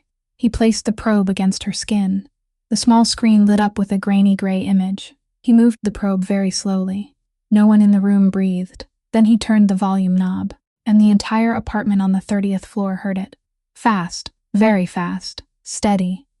A tiny heartbeat beating inside a body no longer than an adult hand, coming through the crackling speaker of an old machine, filling the room, filling the corridor, filling every inch of space between those walls. 3 years, $214 every month. 36 transfers. The winters without heat. The months when she ate instant noodles for 3 weeks straight. The cold room outside Providence she had never entered. The letter lying between a pizza advertisement and the electric bill. 90 days. $4,600 from the condolence money given at her mother's funeral. And it was still beating. Meredith Vale began to weep. Not the kind of crying people showed in films. There wasn't a single tear slipping gracefully down one cheek. She covered her face with both hands and cried like an animal, the sound broken and uncontrollable. The kind of cry a human being makes only 2 or 3 times in an entire lifetime. Mrs. Orla Bennington bent down, placed her aged hand on Meredith's hair, and said nothing. The old doctor kept the probe exactly where it was, holding it still so the heartbeat could continue filling the room. And August Halloway stood in the corner. He remained there for a while. Then he turned his face toward the wall. In 34 years, no one had ever seen him cry. That morning, not a single person in the room turned around to look at him. That afternoon, August Halloway wasn't at home. Dr. Ferris had forbidden him to stand for more than 10 minutes at a time, and he had spent the entire morning sitting in the car in the basement of the glass building, with Elias Marchetti and the 3 original documents, preparing for the 11 men who would take their seats at the conference table. At noon the following day, Meredith Vale was brought back to Halloway House at 2 o'clock. She went up to the 3rd floor, changed the bed sheets, recorded the blood pressure reading, and was about to go down to the kitchen for Thaddeus Crow's light meal when she heard the front door open in the great hall below. It wasn't the bell. No one had rung. The door had been opened from inside. Celeste Ashford opened it for him. Meredith stood on the 2nd floor landing and looked down. The man who entered wasn't tall. He was thin, his silver hair cut short, and he wore a coarse cloth coat like a retired man taking a walk along the shore. He removed his hat and held it in one hand. No one accompanied him. There was no car waiting beyond the gates. He crossed the marble floor of Halloway House slowly, looking around not with the eyes of a guest, but with the eyes of a man returning to a room where he had once slept. The 3rd floor, isn't it, child? Yes, uncle. Meredith Vale had no time to think. She turned and hurried back upstairs, entered Thaddeus's room, pressed herself behind the partly open door, slipped one hand into her apron pocket, and pressed the record button on her telephone. She activated it in the second after the footsteps stopped outside the room. Gideon Rook entered. He didn't knock. "Hello, Thaddeus," he said. He pulled over the wooden chair where Meredith sat every evening, placed it beside the bed, and sat down with his hat resting on his knees. He sat like an old friend visiting on a quiet afternoon. "You don't look as bad as I expected." On the bed, Thaddeus Crow opened his eyes. "Do you remember that rainy night in 1978? The night you and I dragged 2 tons of rotten fish into the sea because Cassia said it had to be finished before dawn. You vomited 3 times. I didn't." He laughed softly. "You were only 26 then." From inside his coat, he removed a typed sheet of paper folded in half. He opened it and placed it on the lap of the man lying in the bed. Then he set a pen beside it. "Shall I read it to you?" He read in a calm voice without emphasis. It was a sworn statement. It said that in March of that year, the undersigned had heard August Halloway order 2 men to end his father's life. It said that the undersigned had remained silent for all those years out of fear. It had a date. It had a blank space for a signature. "You don't need to write," Gideon Rook said. "You cannot hold a pen, I know. I understand the arrangement between you and that nurse. 1 tap means no. 2 taps mean yes." Behind the partly open door, Meredith Vale didn't dare breathe. "I only need 2 taps. There will be witnesses who can testify that I read this statement aloud to you and that you agreed. It is called expressed intent. The law allows it. I have attorneys." He reached into the inner pocket of his coat a second time. He took out a photograph. He placed it on the small bedside table beneath the egg-shaped lamp, turning it so it faced the correct way. In the picture, a middle-aged woman stood in front of a wooden porch, somewhere with snow along the edge of the yard. Her hair was tied at the nape of her neck. She was holding a grandchild in her arms, and she was smiling, a wide, innocent smile belonging to someone who didn't know she was being photographed. "She is still in Ohio," Gideon Rook said. "Chestnut Street, the 4th house from the intersection. She teaches music at an elementary school. She believes you died 20 years ago, because someone wrote her a letter saying so." Thaddeus Crow's left hand remained motionless on the blanket. "I don't want anything from her," he said. "I only want you to know that I know where she is." He leaned back in the chair. "Tap twice, Thaddeus, then she can continue living peacefully for the rest of her life. And you have been lying here for 8 months. What do you have left to lose?" The egg-shaped lamp cast a circle of yellow light across the blanket. 30 seconds passed. No one moved. There was no sound except the waves striking the base of the cliffs below. Then Thaddeus Crow's left hand lifted. It trembled. It searched for the metal bedrail. It found it. It tapped once. No. Gideon Rook sat still. The hand lifted again. One tap, then another, then another. It didn't stop. It tapped a 4th time, a 5th, a 6th. Each tap came at the same measured interval, slow and steady, like a man driving one nail after another into a door. The 10th, the 11th. Behind the partly open door, Meredith Vale clung to the wooden frame with one hand covering her mouth, while the other still held the telephone inside her apron pocket. The 18th, the 19th. Gideon Rook said nothing. He sat with both hands resting on the brim of his hat, and he watched. The 25th. The rhythm had begun to slow. The hand lifted with greater difficulty, and each time it fell, it struck more heavily. The 30th. His knuckles had changed color. He didn't stop. The 35th, the 36th, the 37th. Only one sound remained in the entire room, metal and bone, repeating again and again with nothing else in the world. The 39th, the 40th. Then the hand fell onto the blanket, and it didn't rise again. Gideon Rook remained seated for a while. Then he stood.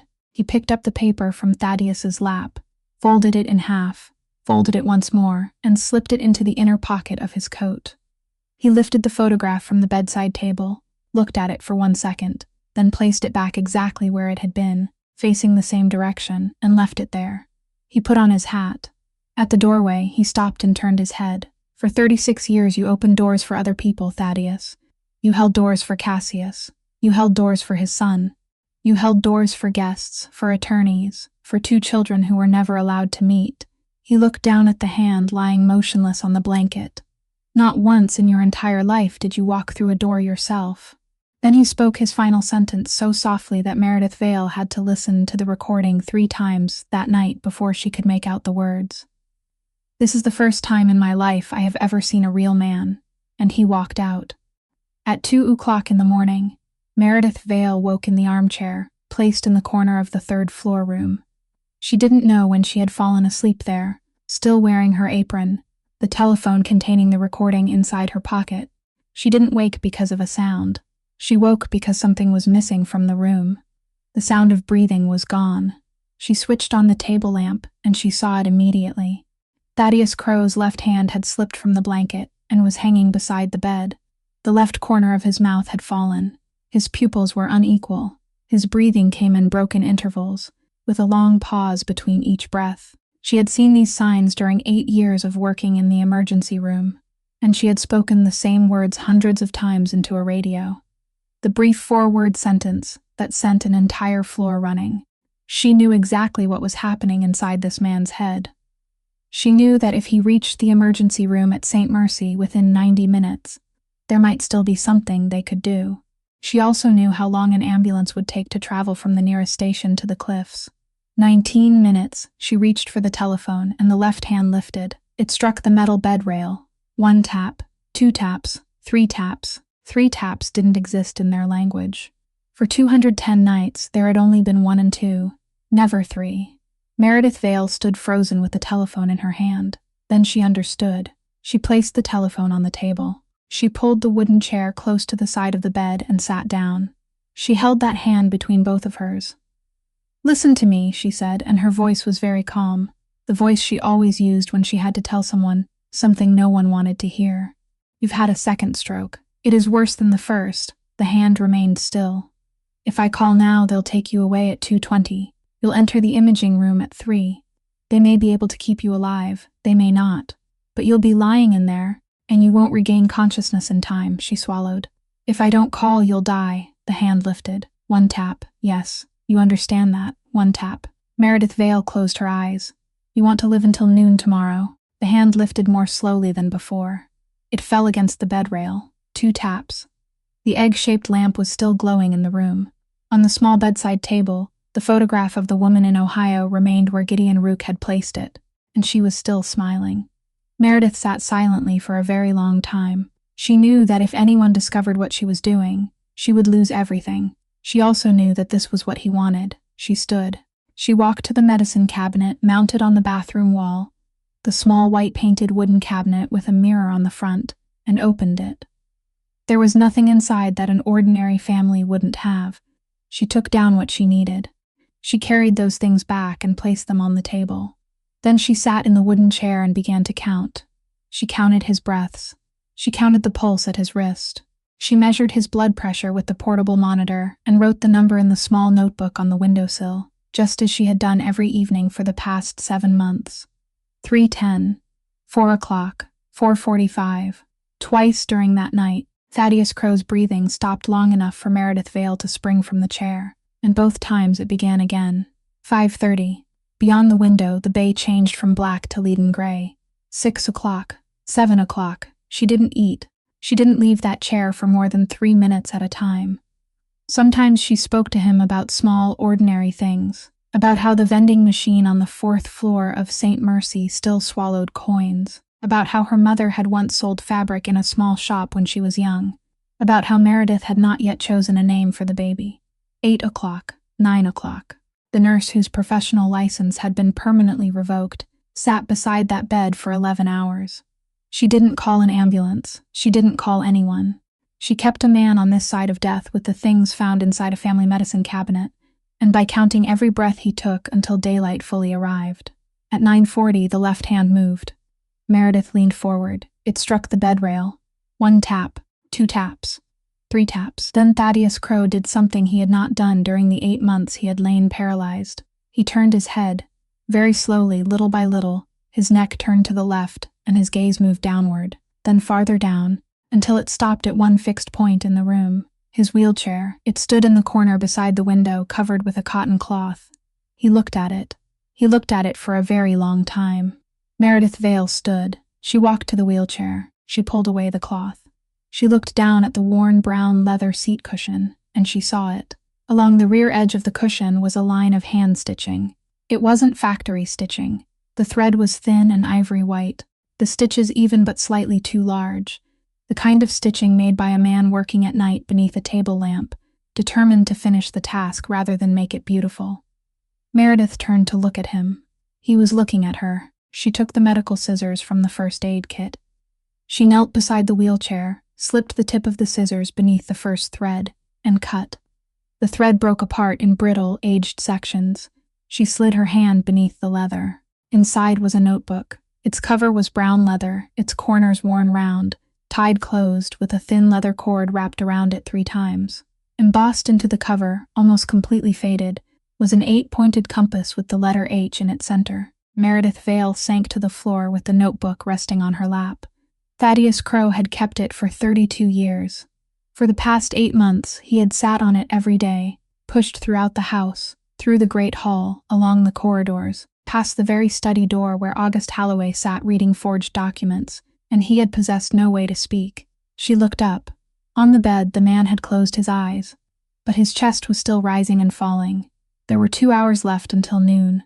At 11:30 in the morning, the conference room on the 30th floor of the Halloway Maritime Building opened. 3 walls were made of glass, and beyond them the entire bay stretched beneath the July sun. Container ships lined up, waiting to enter the harbor like a row of words written across the water. In the center of the room stood a walnut table 9 meters long and 12 leather chairs. 11 men and 1 woman took their places one by one.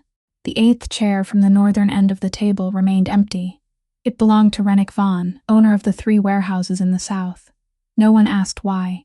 No one looked at it for more than a second. Celeste Ashford entered at 11:40. Red dress, hair pinned high, lips painted darker than usual. She walked around the table, lightly touched the shoulders of 2 board members, and smiled at a third. Boyd Halloway entered 3 minutes later. A leather briefcase rested beneath his left arm. His right wrist was wrapped in a white bandage, half concealed inside the sleeve of his suit jacket. Celeste leaned close and kissed him lightly on the cheek. "Is everything done?" "Done. Has the attorney arrived?" "He will." The clock on the wall showed 11:50. The door opened for the first time. A 22-year-old young woman entered, wearing a light coat in place of her apron, both hands tightly clasped before her stomach. Nettie Pryor walked to the far end of the room and stood against the glass wall without sitting. Celeste Ashford turned to look at her. At first, she didn't recognize her. Then she did, and something very small leaped inside her eyes before disappearing. The door opened for the second time. A cane struck the floor 3 times. Tap, tap, tap. Mrs. Orla Bennington entered very slowly. Her silver hair gathered in a low knot, and she didn't look at anyone. She walked to the chair at the end of the table, pulled it out herself, and sat down without assistance. She rested her cane against the side of the chair. Whispering began to move through the room. The door opened for the 3rd time. August Halloway entered, pushing a wheelchair. Thaddeus Crowe sat in it. He was dressed in an old gray suit, his tie neatly fastened, a thin blanket laid across his knees, his head tilted slightly to the right. His eyes were open. The 11 people in the conference room rose to their feet. No one told them to. No one gave a signal. But in the northeastern harbor, there were men who had never stepped aboard a ship and whose names everyone still knew. And when that man was brought into a room, people stood. August pushed the wheelchair into the corner beside the window, where the light was strongest. He locked the wheels. He rested one hand on the man's shoulder for a single beat, then walked to the head of the table and sat down. Meredith Vale entered last and stood beside the wheelchair, and no one on the board knew who she was. Celeste Ashford was still smiling. Then the door opened for the 4th time. It didn't open partway. Both panels swung wide, and the man who entered was 36 years old, wearing a white shirt and a dark blue tie, carrying a file beneath one arm and 3 original documents in his hands. Elias Marchetti. Boyd Halloway dropped his leather briefcase onto the floor.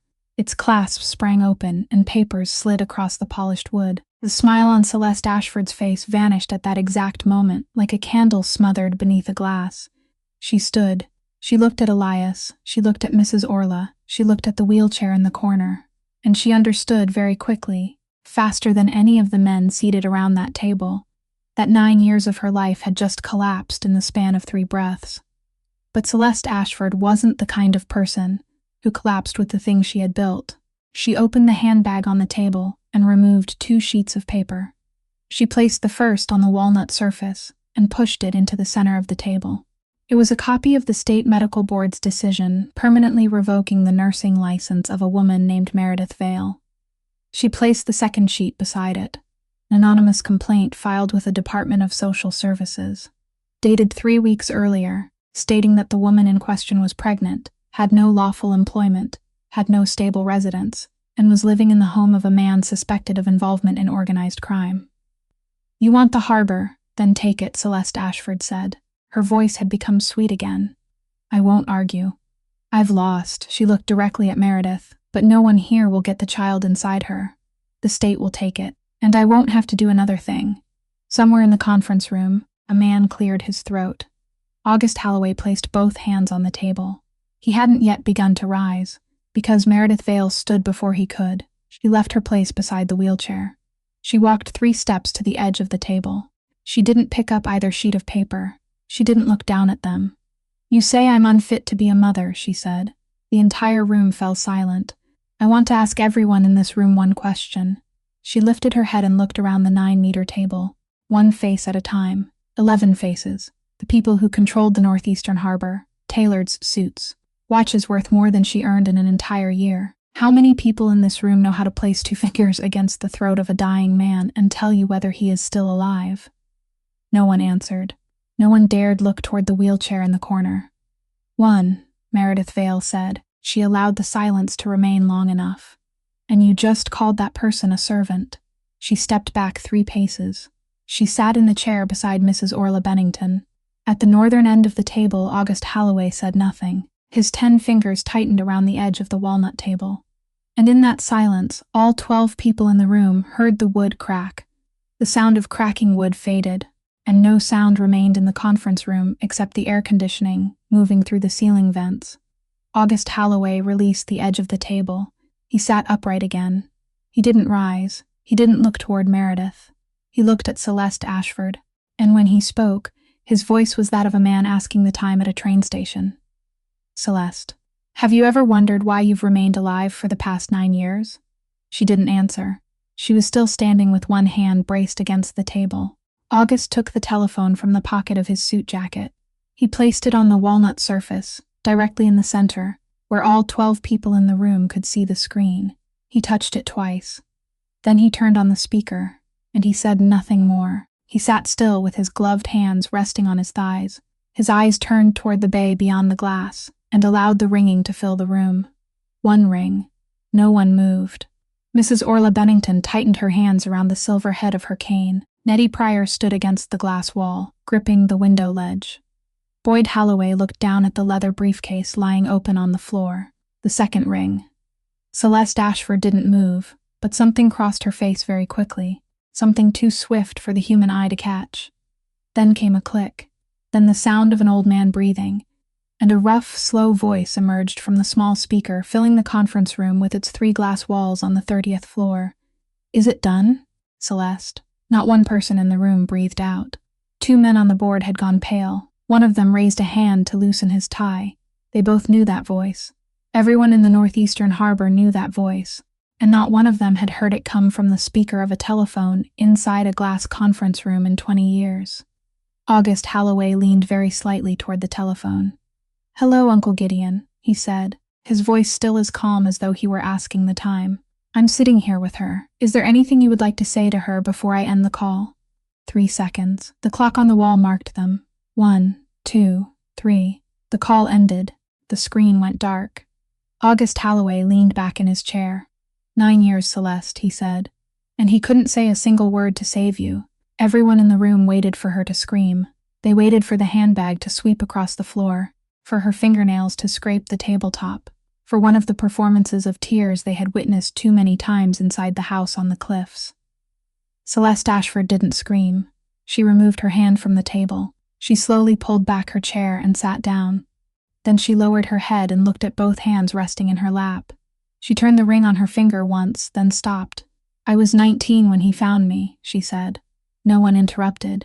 "My father had been dead for 5 weeks. He left me 4 empty safes and a house with foreclosure notices pasted across the door. I stood in my own living room while men carried my mother's piano through the front entrance, and I wasn't allowed to touch it one last time." She drew in a breath. Gideon Root came the next day. He sat on the front steps with me. He didn't say he would pay my debts. He didn't say he would save the house. He only sat there and listened to me speak for 2 hours. She raised her eyes toward some point on the glass wall beyond everyone in the room. Then he stood. He put on his hat, and he told me that I was an intelligent girl. She stopped. That was the first time in my life anyone had ever said that to me. Inside the conference room on the 30th floor, no one answered. Mrs. Orla Bennington closed her eyes. Meredith Vale looked down at the table. Celeste Ashford remained still for 3 more seconds. Then she raised her head, and everything on her face had returned to what it had been before. Sharp, hard, wiped clean. "Don't look at me that way," she said. "I'm not apologizing to anyone. If I had the chance to begin again, I would do exactly the same thing." August Halloway stood. He drew the 2 sides of his suit jacket together and calmly fastened the top button with 2 gloved fingers. "About the baby," he said. Celeste Ashford looked up. "You said the state would take it." He looked down at the 2 sheets of paper still lying in the center of the walnut table. "You have 3 hours. During those 3 hours, my attorney will file a petition with this state's family court confirming me as the child's second legal guardian from the moment of birth. The petition will bear the mother's signature. It will include proof of financial support. It will include a lawful residence. He paused for one beat. After those 3 hours, if anyone wants to take that child away, they will have to take it from my hands.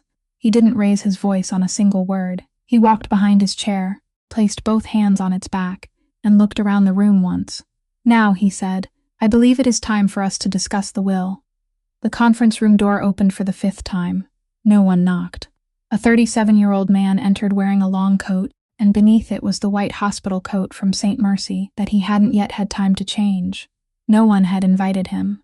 Ward Price closed the door behind him. Ward Price stood at the far end of the conference room with his back against the door that had just closed. He didn't move forward. His name badge was still pinned to the chest of his white coat, the title printed in black letters, Chief Resident, Emergency Department, St. Mercy Hospital. He looked across the room, past 11 unfamiliar faces, past the woman in the red dress sitting motionless, past the elderly woman with the cane, until his eyes came to rest on Meredith Vale. No one invited me here, he said. But there are 2 things I have to say in front of everyone, and if I don't say them today, I never will. He took 3 steps forward. 7 months ago, I sat before this state's medical board. They asked whether I knew anything about the medication error in the emergency department at St. Mercy. I did. I knew very well. I had held that order in my own hands. He drew in a breath, and I testified that I knew nothing. No one in the room spoke. The second thing happened the day before yesterday. Ward Price turned his head. He looked toward the corner of the room where sunlight streamed through the glass, where a 72-year-old man sat motionless in a wheelchair, his head tilted slightly to the right, his eyes open. The day before yesterday, I saw my former wife again in the 4th floor corridor. I saw that she was pregnant. I panicked. I didn't understand why I panicked, but I did, and I took out my telephone. He raised one hand and pinched the bridge of his nose. I called Celeste Ashford. I told her Meredith was living in August Halloway's house. Boyd Halloway's head snapped up. Celeste Ashford didn't move. I didn't know what I had just set in motion, Ward Price said. But I read the newspaper this morning, and I realized that because of that call, everything was moved forward by 2 days. One man paid the price for those 2 days. He looked directly at the wheelchair. I killed Mr. Crow. Meredith Vale rose from her chair. She bent down, lifted the old cloth case from beneath her feet and placed it on the walnut table. She opened the clasp. She removed a stack of medical files and laid them out one by one in a straight line across the table. 8 files. These are copies of the medical records of 8 patients admitted to St. Mercy Hospital during the past 3 years, she said. In all 8 files, there was a medication order containing an incorrect dosage. 7 of those 8 orders were discovered and stopped in time. She placed one finger on the first file. This file belongs to a 6-year-old boy. 7 months ago, a number was entered incorrectly on the screen. I didn't collect the medication. I called the pharmacist on duty. I called the attending physician. I stood in the corridor for 40 minutes, and during those 40 minutes, no one entered room 7. She paused. When everything had been corrected, I opened the door. The boy was coloring, a green dinosaur, with the crayon marks running far outside the lines. He said, "I drew it for you, nurse." She lowered her eyes. He fell asleep before I left the room. He never knew anything had happened. All he remembered was that a nurse told him his dinosaur was the most beautiful one in the hospital. 3 men seated near the middle of the table had begun leaning forward. Meredith's hand moved along the wood, past the 2nd file, the 3rd, the 4th, the 5th, the 6th, and the 7th. It stopped at the final one. 7 people live, she said. The 8th did not. She opened the file. Patient name, Rosalind Vale. Female, 58 years old, admitted with terminal cancer. The cause of death listed on her death certificate was multiple organ failure resulting from the underlying disease. She raised her head. My mother didn't die from cancer. Mrs. Orla Bennington lifted both hands to cover her mouth. 7 months ago, Meredith Vale said, after I stopped the medication order for room 7, someone asked me to go to the 9th floor. An empty conference room. The projector was still on. There were 2 glasses of water on the table, and no one drank from either one. The woman sitting across the 9-meter table pushed a sheet of paper over the wood. The paper stated that the undersigned admitted to changing the dosage in the medication order without authorization, accepted full responsibility, and voluntarily surrendered her professional license. In return, the hospital would pay the entire cost of treatment for a terminal cancer patient named Rosalind Vale. $400,000. Meredith Vale sat in that room for 40 minutes. The other woman said nothing more. She played with her telephone. At one point, she laughed softly at something on the screen. 40 minutes. Then Meredith picked up the pen and signed. She took the elevator down to the 3rd floor and entered the hospital room, where her mother was awake, sitting against the pillows and looking through the window at a maple tree changing color. "What happened to your face?" Rosalind Vale asked. "I was just promoted, Mother." "Promoted? To head nurse?"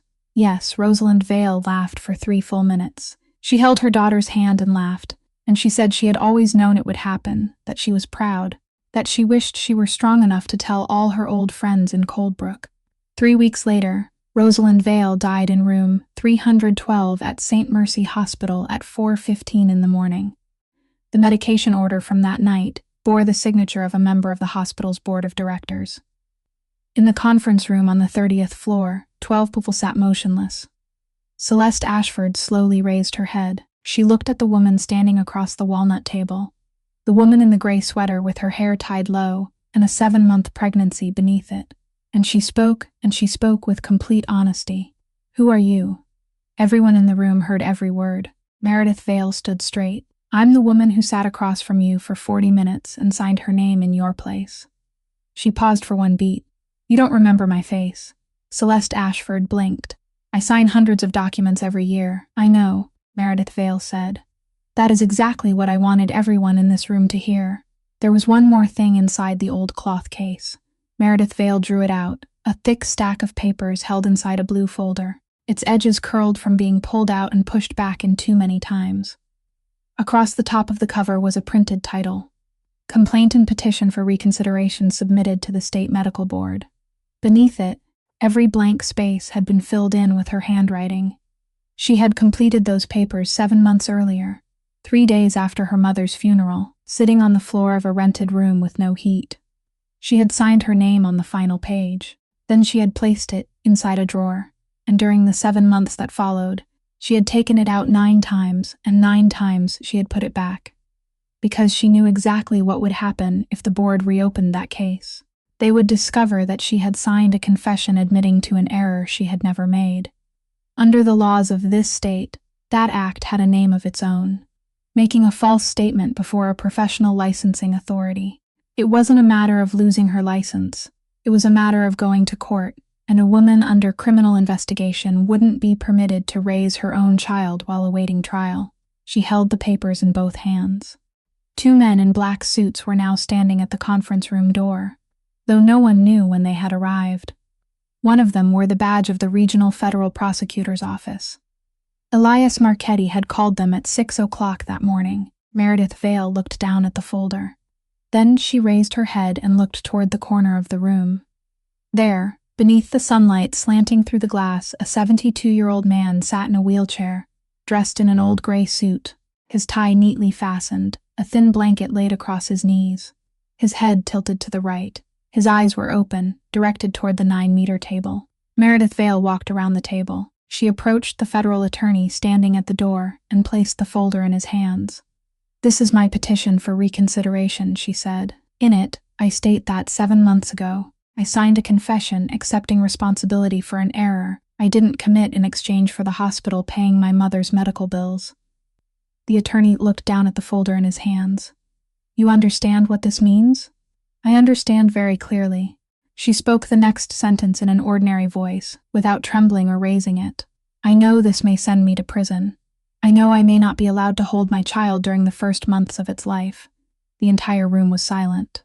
"But there was an old man," Meredith Vale said, "who tapped 40 times with the only hand he could still move after someone promised him that if he tapped only twice, his daughter would be allowed to live peacefully for the rest of her life." She paused for one beat. "And I cannot continue living in this world if I'm more cowardly than he was." The federal attorney closed the folder and placed it inside his case. What followed happened very quickly, as things always did when everything had been prepared in advance. Elias Marchetti presented the 3 original documents and the 3-week-old will. The 8 pointed compasses were examined beneath a magnifying glass before all 11 members of the board. They played the 19-minute recording captured by a telephone hidden inside a nurse's apron pocket. Celeste Ashford didn't say a single word when she was told to stand. She only bent down, picked up her handbag, and walked out between the two men in black suits, her head held high, her heels striking the floor of the 30th story in the same 3-beat rhythm. Meredith had heard on the marble of the Halloway House great hall that afternoon. Boyd Halloway staggered. He tripped over his own leather briefcase, still lying open on the floor. The conference room door closed, and inside that room with 3 glass walls, all that remained were 11 men breathing heavily, an elderly woman with a cane, a 22-year-old girl leaning against the wall, a doctor in a white coat standing frozen at the far end of the room, and a man sitting motionless in a wheelchair in the corner. Meredith Vale walked toward him. She knelt before the wheelchair, both knees touching the floor, and placed her hands on the thin blanket covering his knees. "It is over, sir," she said. He didn't answer. She lifted her eyes to his face, his head still tilted to the right. His eyes remained open, still directed toward the 9-meter table, toward the place where everything had just happened. Meredith raised 2 fingers and placed them in the hollow of his neck, just beneath the line of his jaw. She held them there. She counted. She counted to 10. She shifted her fingers slightly. Then she began again. His skin had already grown cold. No one knew when he had gone. Perhaps 20 minutes earlier. Perhaps longer. Perhaps when the woman in the red dress pushed the 2 sheets of paper into the center of the table. Perhaps when the young woman named Vale rose and asked the entire room how many people there knew how to place 2 fingers against the throat of a dying man. He had sat there beneath the sunlight, slanting through the glass, so he could watch until the very end. And in that entire room, among 11 men who controlled the whole northeastern harbor, among tailored suits and watches worth more than a year of her wages, only one person knew how to check the pulse of a man who had already gone, the woman who wasn't permitted to practice medicine. Meredith Vale collapsed across his knees. She wept with both hands clutching the thin blanket, her forehead pressed against the cold back of his left hand, and no one in the room dared approach her. Then August Halloway walked the length of the walnut table, the man who had erased 3 warehouses in the South, with nothing more than a linen napkin folded into quarters. He knelt beside her. He placed one gloved hand on the shoulder of the man sitting in the wheelchair, and 34 years after the day he was born, for the first time in his life, August Halloway looked at the old butler and called him his true father. Gideon Rook wasn't in the conference room. People searched for him at his apartment in the suburbs, at the cafe where he sat every morning, and at the church where he had been building wooden pews since 1979. No one found him. At 2 o'clock in the afternoon, a crane operator at Pier Number 3 called the office and said that an old man had walked into the container yard at 11 that morning, carrying nothing, his hands empty, and that he had disappeared between 2 rows of steel containers without ever coming back out. The crane operator added that one of the container doors had been closed from the inside. Container number 47. August Halloway was standing beside the wheelchair in the conference room when he heard those words. He walked toward the door without saying anything to anyone. Elias Marchetti ran after him. Meredith Vale ran after him too, and when August turned and told her to stay behind, she looked at him once and didn't stop walking. Pier Number 3 stood at the end of the harbor road, where rows of containers were stacked 4 stories high, painted red, blue, and gray, stretching into the distance like a city without inhabitants. The July sun poured straight down.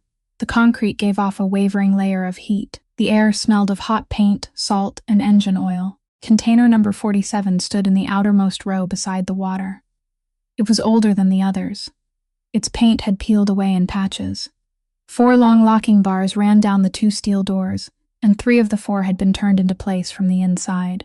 August Halloway stopped 5 paces away. He placed his gloved palm against the steel. He pulled it back immediately. "How hot?" Elias asked.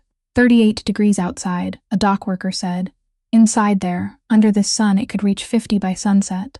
August walked up to the door. Uncle Gideon, there was no answer. He struck the steel once with his palm. Uncle Gideon. Then a hoarse voice came from inside, slow and broken by the heat, yet still calm, the calmness of a man who had already completed every calculation. "You got here faster than I expected."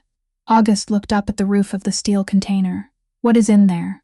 "Documents," Gideon Rook said.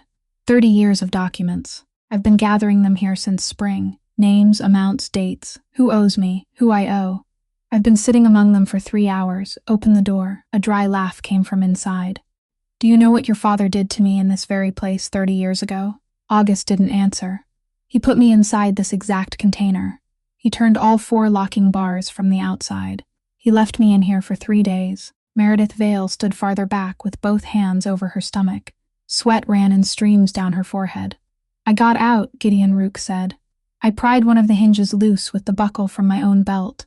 3 days without water. I crawled out of here at 4 o'clock in the morning, and I swore to God I would take everything back. His voice fell lower. This time I don't intend to come out. August Halloway stood motionless beneath the sun. Then you already know how to get out, he said. There was no sound from inside for 10 seconds. Go away, boy. No, what are you going to do? Open the door and stand there, staring at me? Then what? I spend 15 years in prison and die in the infirmary. How is that any different? It is different. It isn't, Gideon Rook said, and this time his voice changed. It grew thin. For 32 years I had only one thing to do every morning when I opened my eyes. This morning I still had it. This afternoon it was gone. A paralyzed old man who couldn't speak took it from me with 36 taps. Elias Marchetti turned his face away. Leave the door where it is, Gideon said. You're Cassius Halloway's son. He would leave me in here to die. You will too. Blood is blood. August Halloway stepped toward the steel doors. He took the bolt cutters a dockworker handed him and cut through the 4th locking bar, the only one still secured from the outside. Then he pulled. The heavy door opened a crack, then swung wide, and the heat rushed out like the breath of an animal. Inside, among stacks of paper rising to chest height, a 62-year-old man sat on the steel floor with his back against the wall. His coarse cloth coat removed and draped across his knees. His silver hair was plastered to his forehead. He didn't look toward the opening. August Halloway stood at the threshold. He raised one hand and removed his left glove, then the right. He didn't fold them. He didn't place them anywhere. He threw them onto the concrete. Then he took one step into the darkness and extended his bare hand. Sunlight entered through the open doorway, enough to reveal that hand. It was covered in scars, old scars layered over scars even older. His knuckles had not yet fully healed from the night he struck the concrete wall in the basement of Halloway House. No gloves, nothing at all. Gideon Rook raised his head. My father would leave you in here, August Halloway said. He kept his hand suspended between them. I won't. For 30 years in the northeastern harbor, people had passed along 4 rules belonging to that man. Everyone knew the first 3 by heart. The 4th was never spoken aloud. It was simply understood that August Halloway never allowed his bare hands to touch anything he didn't want to remember. Gideon Rook stared at that hand for a very long time. He stared at it for so long that Meredith Vale had to turn her face away. Then he braced one hand against the hot steel floor and raised the other. And he took it. August Halloway pulled him to his feet, drew him out of container number 47, and caught him when his knees gave way on the concrete. People said that afternoon. Dozens of dock workers watched from a distance, and not one of them spoke a word. People said Mr. Halloway sat beneath the sun in the middle of Pier number 3, holding the man who had destroyed his family for 30 years, and kept him in his arms until the ambulance arrived. The black leather gloves lay on the concrete 3 paces away. No one picked them up. That night, the 3 siblings sat in the study at Halloway House, with the brown leather notebook resting in the center of the desk. Meredith Vale unwound the leather cord wrapped around it 3 times. Inside, every page was crowded with handwriting, amounts of money, dates, abbreviated names, 32 years of one man recording the life of another. And tucked between 2 pages near the end was an unsealed envelope. No stamp, no address. Only one name written across the front in the slanting hand of another age. Rosalind. The date in the upper corner was from the autumn of the final year of Cassius Halloway's life. It had never been sent. Elias Marchetti opened it and read aloud. Because August couldn't bring himself to read it and Meredith didn't dare hold it. Rosalind. I traveled through 47 towns looking for you. I found you in 1998 in Coldbrook. I stood across the road for 3 hours. The little girl was playing in the yard. I didn't cross the street. Forgive me. Or don't. I understand both. Elias placed the paper on the walnut desk. Meredith Vale sat very still. In 1998, she had been 7 years old. She remembered that yard. She remembered the white painted wooden fence with the peeling paint. She remembered the road across from it, the only paved road in the entire town. And she remembered that on certain afternoons, she would look up and see a black car parked there. And she had never thought anything of it, because a 7-year-old child didn't think about cars parked across the road. August Halloway rose from his chair, took 3 steps, then stopped in the middle of the room. Then he sank to the floor with his back against the leg of the desk, and he cried. He cried aloud. He didn't raise a hand to cover his face. He didn't turn away. The sound of it rose toward the ceiling of the study, the sound of a man who had never done this once in 34 years and now didn't know how to stop. Elias Marchetti knelt on his left. Meredith Vale knelt on his right. The 3 of them remained on the study floor until morning. 2 days later, August Halloway summoned 11 men to Halloway House. They were the men who controlled the northeastern harbor, men whose names appeared in no newspaper and were absent from no important list. They took their places at the long dining table in the candlelit dining room, the very table where a man had once counted from 1 to 30. August sat at the head. Both hands rested on the wood. He wasn't wearing gloves. The 11 men looked at those hands, at the old scars layered over one another, and none of them dared look for long. "Tomorrow morning, I'm going to the federal prosecutor's office myself," August said. "I'm taking the complete records of Halloway Maritime with me. 30 years, not one page missing, no one breathed. I'll serve 7 years." A man near the center of the table opened his mouth. August raised one finger. The man closed it again. "Elias Marchetti will sit in this chair. He is my brother."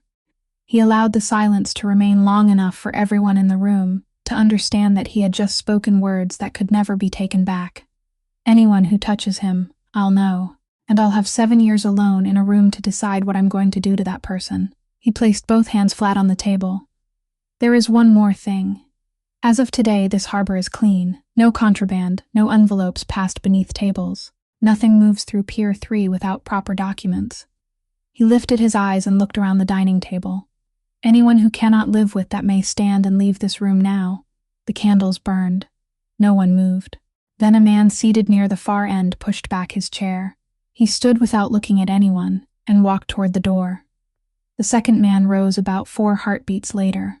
August Halloway watched their backs until the door closed behind them. Then he turned toward the 9 men still seated, and he spoke in the same voice a man might use to read the weather report on the radio at 6 o'clock in the morning. "Those 2 men won't live to see the end of the month."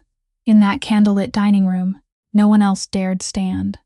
His defense attorney was a 60-year-old man who had argued 23 federal cases and won 19 of them. He sat with August for 3 hours and placed a plea agreement on the table. 3 years, he said. "I can get you 3 years. You surrender voluntarily, you turn over all the evidence, and you cooperate fully. 3 years is the highest number I'll allow the prosecution to consider." August Halloway read the document from beginning to end. Then he pushed it back. "No, you don't understand.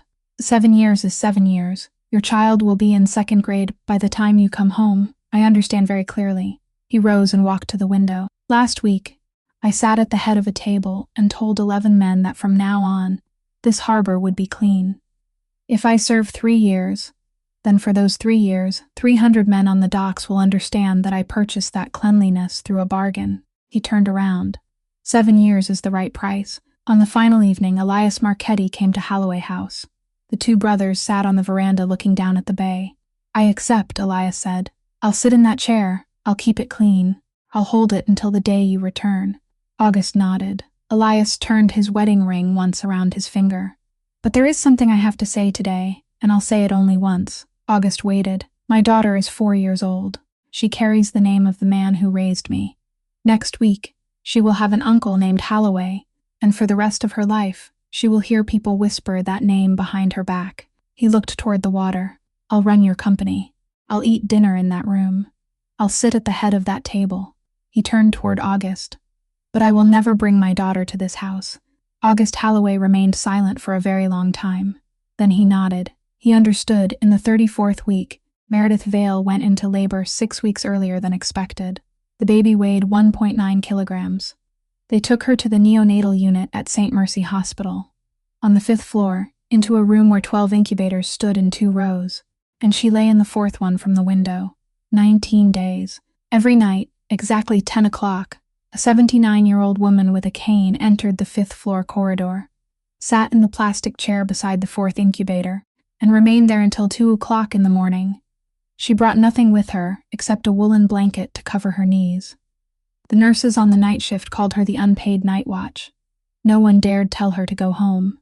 On the 12th night, at nearly 1 o'clock in the morning, the alarm on the monitor beside the fourth incubator changed its tone. It was no longer the steady beeping that everyone on the fifth floor had grown accustomed to hearing for 12 nights. It became something else, higher and more urgent. Mrs. Orla Bennington rose from the plastic chair faster than anyone else in the room. She never told anyone what happened next.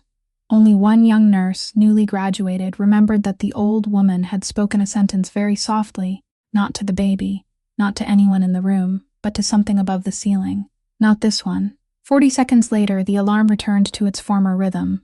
Mrs. Orla Bennington sat down, placed her aged hand against the side of the incubator, and didn't lift it until morning. The next day, when Meredith was brought in by wheelchair to visit her daughter, Mrs. Orla was still sitting there. She said nothing about the previous night. She only took something from her coat pocket and placed it in Meredith's lap.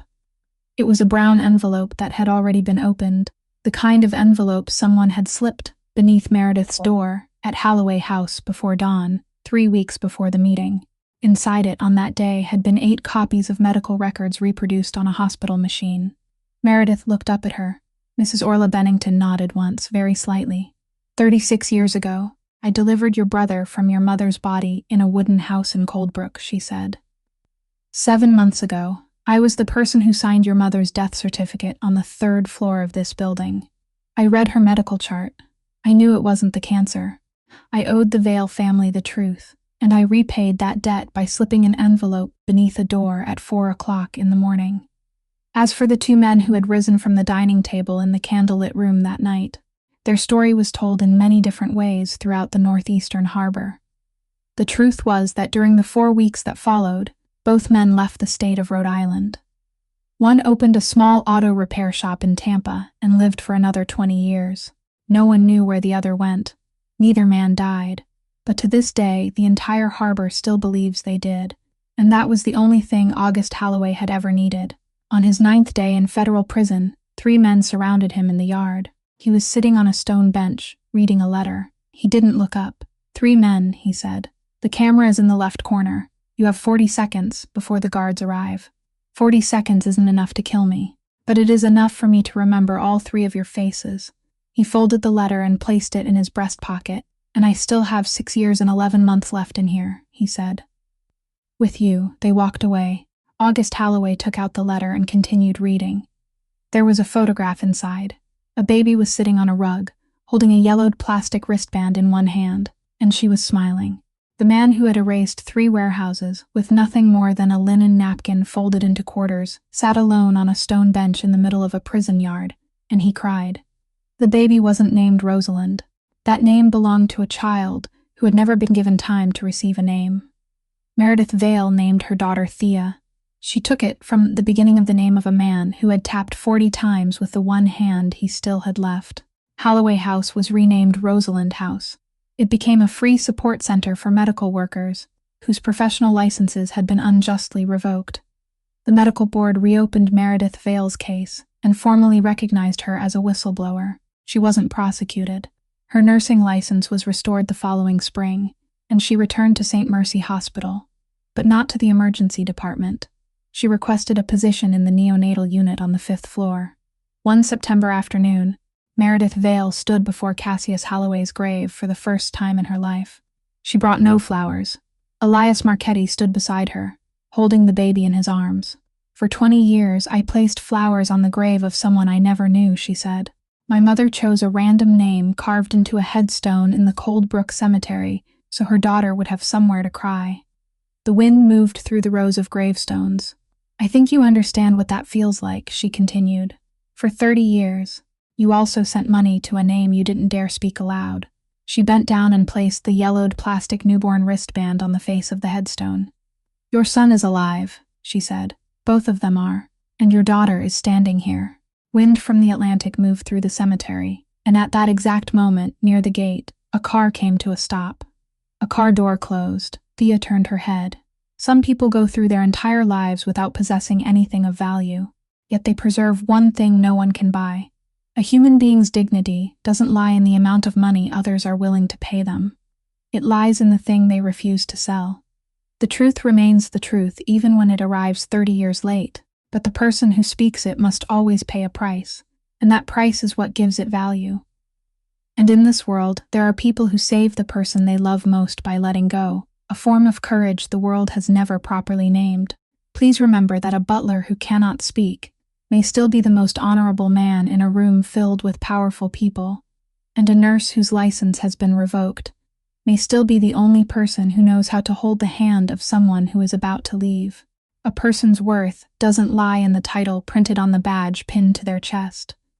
If this story touched something within your heart, please subscribe to our channel, leave a like, and share it with the person you thought of while listening, so you won't miss the compelling stories still to come each day. We would truly love to know how this story made you feel. Which character will remain in your memory the longest? Which moment made you stop and sit in silence? Please leave a comment, even if it is only one line, because we sincerely want to hear the feelings that come from the deepest place in your heart. We wish everyone listening to this video lasting health, a joyful life, and peace and serenity every day. Thank you for staying with us until the final lines. Goodbye, and we'll see you again in the next video.